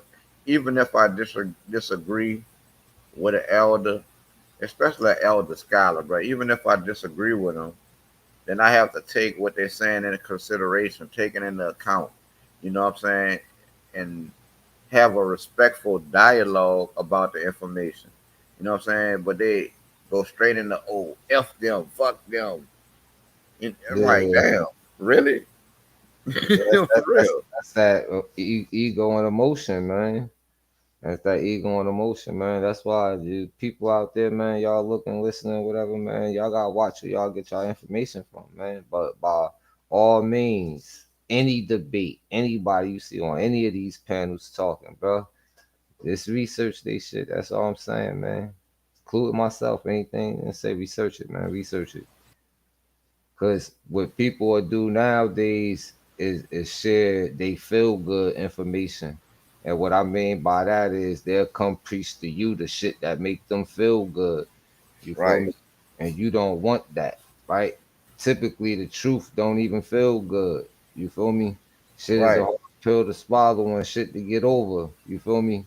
Then you gotta deal with the healing process of that. You feel me? And then, know what I mean, carry on with your best foot forward. Know what I mean, and just try to learn as much as possible. Know what I mean, but for a motherfucker like me, know what I mean, generally, I'm 46 years old. You feel me? I plan on learning shit up until the day I die. But at this on point, God. For yeah, real. at this point, the things I'm learning, know what I mean, or have learned ain't even for me. I'm learning shit, know what I mean, for my kids and my grandkids type shit. So I could be able to know what I mean, retain enough to be able to pass down to them. Know what I mean? Right. I know I done forgot a lot more than a lot of motherfuckers know. Type shit. You feel me? At the end Bro, of the my day. grandmother used to have a saying, and she used to always tell us that the day you stop learning is the day you need to lay down and die. Yeah, absolutely. Absolutely. I Yeah. mean, so we really need to, know what I mean, step our shit up. Know what I mean? Stop running around here calling the elders pseudo. Know what I mean? Especially when you can't sit down and debate any one of their topics. Know what I mean? Right, At the end of the day, if you think we could, you think you could, we could motherfucking download a motherfucking program, the AI, you feel me? And that'd be like the closest thing you'll get. But, know what I mean? Like I said, at the end of the day, you feel me? But then now about to start interacting with these AI debates, know what I mean, on a different scale than what people probably have seen as of lately. Now we got a lot of things coming, know what I mean, in the workings, know what I mean, for y'all, know what I mean, as far as information, entertainment, know what I mean, and real world things in the physical, know what I mean, at the end of the day. We about to start putting some drives together. I mean, try to help people out in different communities, things of that nature. Um, we got NAGA members across the whole United States, so you know what I mean. Once we really get things to where we want them, we plan on having um, United States wide, I guess, or American wide drive. I mean, giveaway, um, things of that nature. I mean, got anybody out there that might, know what I mean, thinking along the lines of the same thing, know what I mean, probably could hook up, know what I mean, put something right. And, together. and we expect y'all to hold us to the same standard that we telling y'all to hold these other, you know, debaters to. You know what I'm saying? Cross reference everything that is told to you, whether it come from Naga or anybody else. You're supposed to go do your own due diligence and look the information up yourself. You know what I'm saying? Because we got a saying in Naga, the truth is our only ally. But you have to go and confirm whether or not it's true for yourself on your end. You know what I'm saying? That's part of the learning process. And we implore you to go through the entire process when dealing with anything Naga bringing to you. You know what I'm saying? Absolutely go cross reference what Naga saying. Go look it up for yourself. You know, and if it's real, it's real. Yeah, absolutely, absolutely. Already. Hey, peace to the Naga brothers rocking out with me 3 hours. My boy King, my boy Thought, you know what I'm saying, and my boy Laurel. I'm really gonna start calling y'all uncle because all of y'all is at least 20 years older than me. So for now on, it's Uncle Ruben, Uncle King, Uncle Thought, and Uncle Laurel, Uncle Anu Kakarat. Hey Ain't man, nothing wrong with that, nephew. Real talk. appreciate y'all for jumping on. I think Uncle Laurel went to sleep on us. You know what I'm saying? But that's all Yeah, right. we willing to I mean, maybe another day this week, come up here, run it back, talk about something else, probably bring a little bit more energy, something more a little exciting and shit. I'm just kind of down, man. That I mean, we got our brothers, our young brothers out here running around calling our elders, like, I mean, ain't like you calling us pseudo, like you calling the people that our parents became conscious behind pseudo. Know what I mean? And you don't mean pseudo in the definition of the word pseudo. You mean pseudo as in trash. Like, and that's wild crazy. See, first of all, you shouldn't even listen to a motherfucker that's using words that don't even know what the fuck the words mean at the end of the day. You feel me? I'm Right, just gonna leave it at that. right. Motherfucker try to tell y'all that your raisins. I mean, the raisins is the autochthonous North Africans, not knowing what autochthonous means. It's like it's impossible for a Eurasian to be a autochthonous North African. Yeah, man. Sometimes these niggas just be talking, man. They get ahead of themselves, man. And just be like, I don't know. It's that white spirit, man. Yeah, it absolutely is, bro. It's something. Trying to be white, trying to be the master of white information. Yeah, man. Yeah, for real. Yeah, man. We anytime you want to knock up here, bro, we'll come. You know what I'm saying? We could come even deeper than we came today. The dead river. We'll come flood this thing with about 5, 6 of us. You know what I'm saying? And we really need to do a show on that God is light is electromagnetism, because that's one of our most polarizing subjects. You know what I'm saying? A lot of people been throwing shots at it, but they try to twist it and mangle it so they could base their argument off it. And I Straw think it'll man, be straw man. right. And I think it'd be better if we get it out to the people so the people can hear from us directly. You know what I'm saying? Yeah, go look up that guts theory and retro plasmatic cosmology. Part of the problem is a lot of these Abrahamic people, you know what I'm saying, can't they God live in the book. You know, that's why when you came with that roast God, oh man, we was rocking with that because the roaches predate their book and they book God. You know, Right. for real, by millions of years, it did. Right, right. You can't run That's from it. yeah. Nah, once they here, baby. That's it. You got to move. You taking over they goddamn space. Goddamn it. Right. Yeah, You it's just fuck. crazy, and it still bothers me how many people get caught up over the title. Like niggas don't even get to the second part of the title, bro. They hear that God is title, and that's it. Like you feel me? And then the second Right. part of the title, when they do hear it, they try to make that shit relevant to what they want it relevant to, make up an argument for us to argue, and then argue that shit. Like it's weird. Take the time out to listen and understand. Write some shit down. You feel me? Take a couple days, do some research, then come back and have a conversation. It's going to be an interesting conversation. And the more Nagas on the motherfucking call that's having this conversation, the more interesting it's going to be because we all fall back know what I mean, on the same thing, but how we unpack our shit, know what I mean, is relatively different. You feel me? But we all get it to where it need to be. Know what I mean, at the end of the day, with factual information. You feel me? We just unpack different facts, know what I mean, that equate to the same thing.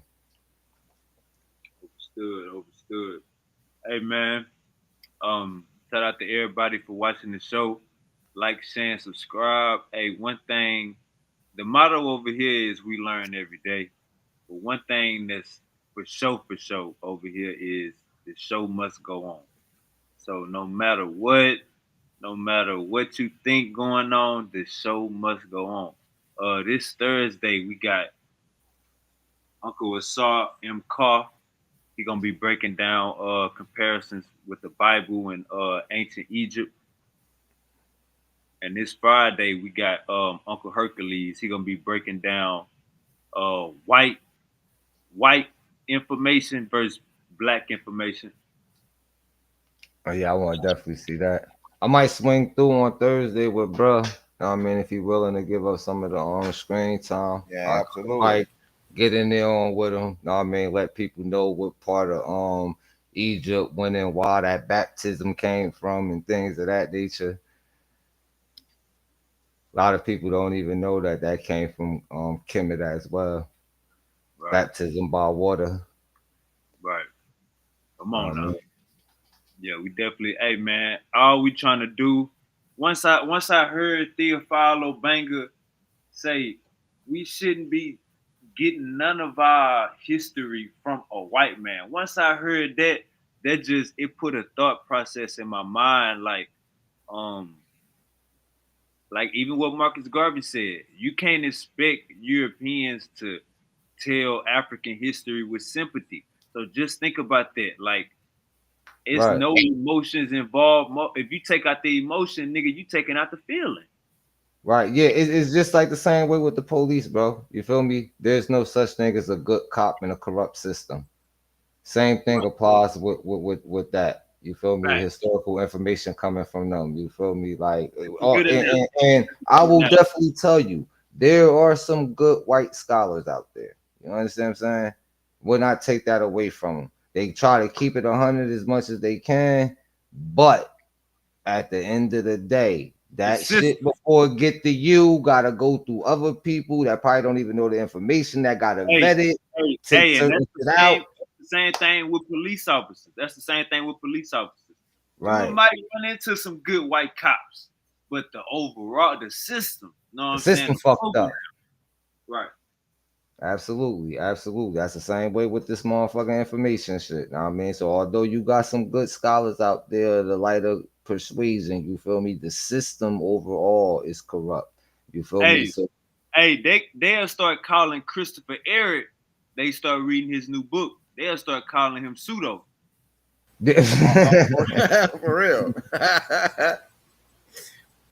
yeah, man, we gotta stop that, man. Then there's so much going on, and just like what the brother said, man, like they'll lead you to believe, motherfucking, like, hey, yo, you know how many people today still think that Africans, like as a whole, the country, still live in huts and shit, bro? I had to show people that you got parts of Africa that's more developed than what we got going on in the United States, bro.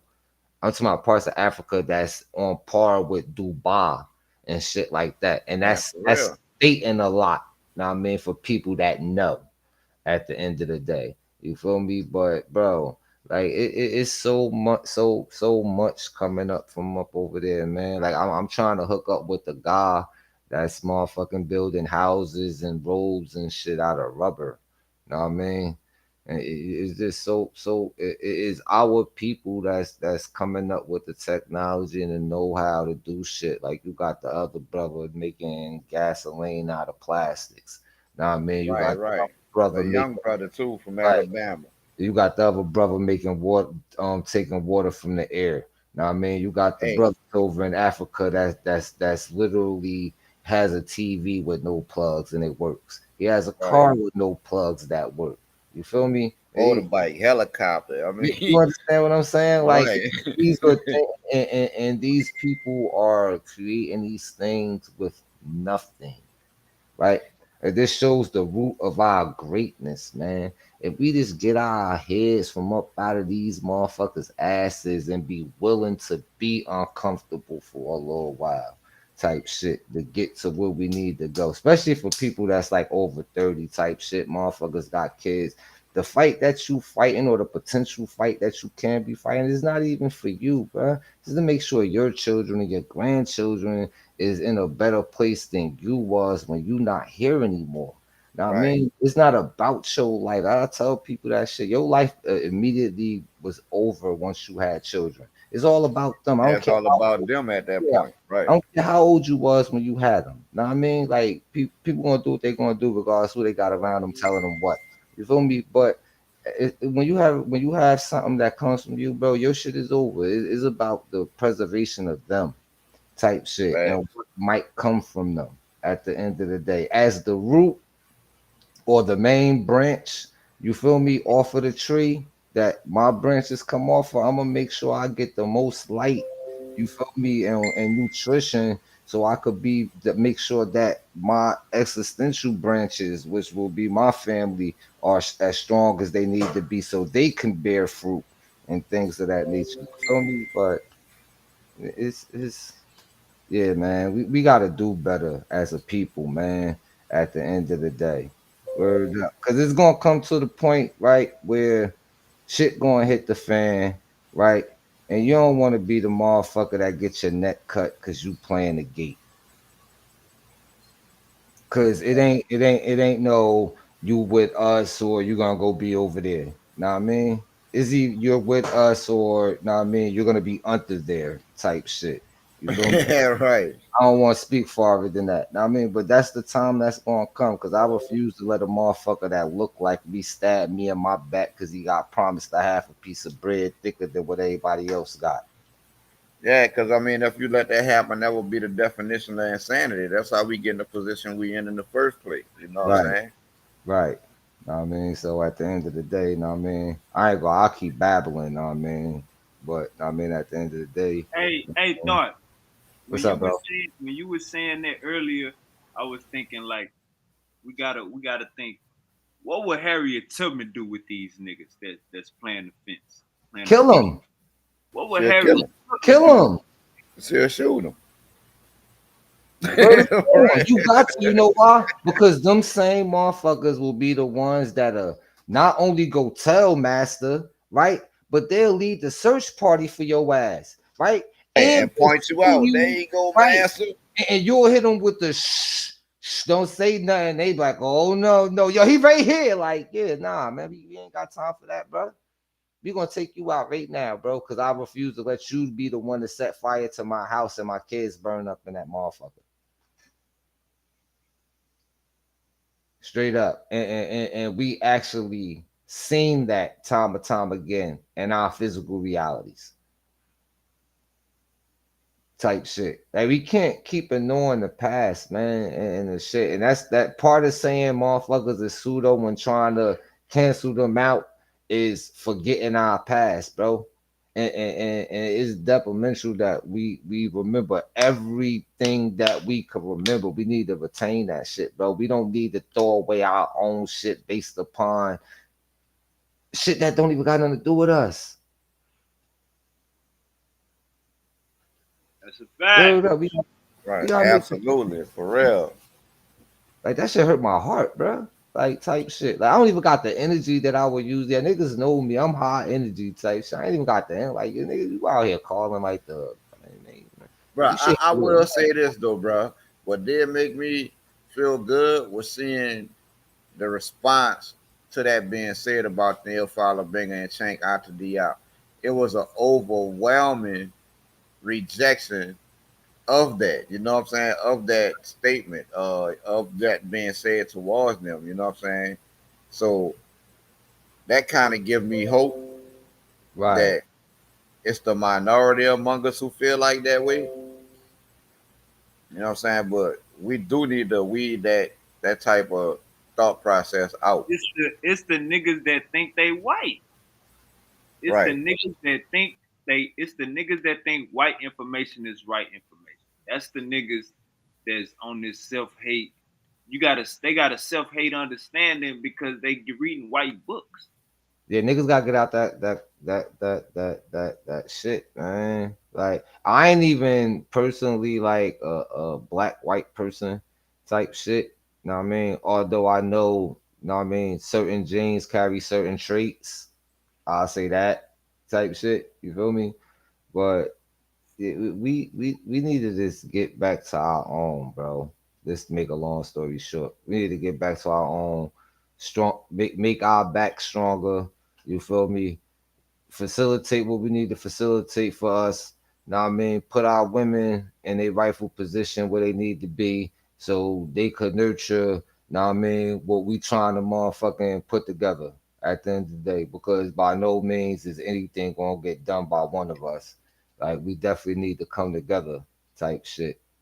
Know what I mean, in order for things to work. Ain't no black men gonna get no shit together. Ain't no black women gonna get no shit together. It's gonna take family. It's gonna take abundance of motherfuckers being together. Know what I mean, to get some shit done. That's a fact. That's a fact. Hey, one more time. Shout out to the Naga, man. Naga World Order. You know what I'm saying? New Naga niggas. Shout out to my Naga niggas. Shout out to the Naga. Shout out to the elders. Hey man, say man, the unks is putting in their goddamn work. And they whether you want to talk science, philosophy, nigga, what you want to talk about, nigga. These niggas is equipped to get your ass in line and get some straightening. So with that being said, um, I appreciate Ruben, Uncle Larrell, and Thought. Appreciate y'all for jumping on. And let's go and close out. I'm gonna let y'all boys give y'all closing right here.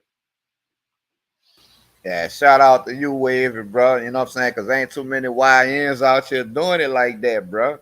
You know what I'm saying? Shout out to my Naga family for coming show support to not only Naga, but the Powerful Bills only channel. You know what I'm saying? That's how we keep it moving, keep it growing.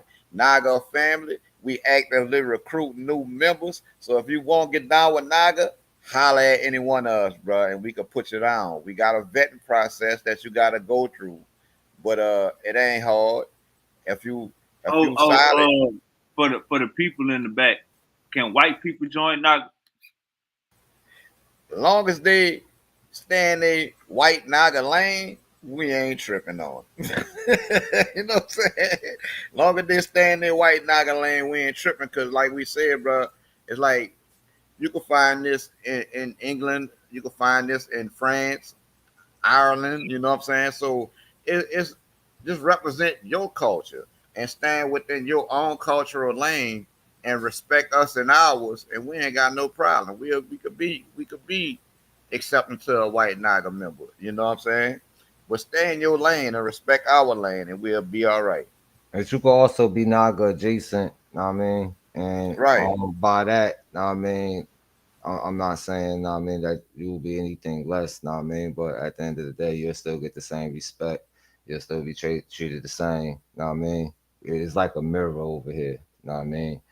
You get the same thing, know what I mean, reflected back on you that you put out, know what I mean? But at the end of the day, if niggas see that you not moving accordingly, know what I mean, and you just think that this is a hangout and a cool place to be, know what I mean, we gonna really get you up out of here quick.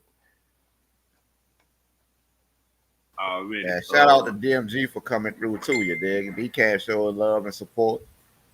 Yeah, I want to shout out, know what I mean, Super Wavy, know what I mean, Powerful Bills only, know what I mean, bro, know what I mean, letting I come up in here, do our thing like that, know what I mean. At the end of the day, DMG, know what I mean, Naga up, NWO, know what I mean, guys like is electromagnetism, you know, like the brother said, know what I mean, we actively recruiting, know what I mean, at the end of the day. No special, know what I mean, criteria, anything like that, know what I mean, just have your information in order and stand on, know what I mean, first and foremost, whatever it is you standing on, know what I mean, at the end of the day. All And right. One last question for the people. Can Silky D join Naga? Oh man, That's gonna be a hard one. We actually oh, get down. We rock with Silky, but Silky have to be open and listen. You know what I'm saying? If he was a better student, then that would be possible. y'all fucks with Silky too. He just We gotta be fuck with more Silky, open. like for You gotta real. be more open to reality. Right. And not my reality personally. Know what I mean, just the agreed upon reality. Know what I mean, Right. at the end of the day. All right, so you got a chance, man. And my nigga Jalen, you know what I'm saying? My nigga Jalen, he you know what I'm saying? He looking he could join the Nuggets and build with you guys. Hey man, say man, appreciate the Nuggets for hopping on. Like I say, man, this week, Thursday we got Uncle Assault. Friday we got Uncle Hercules. So it is going down. Like, share, and subscribe. Stay tuned. We out of here. Peace.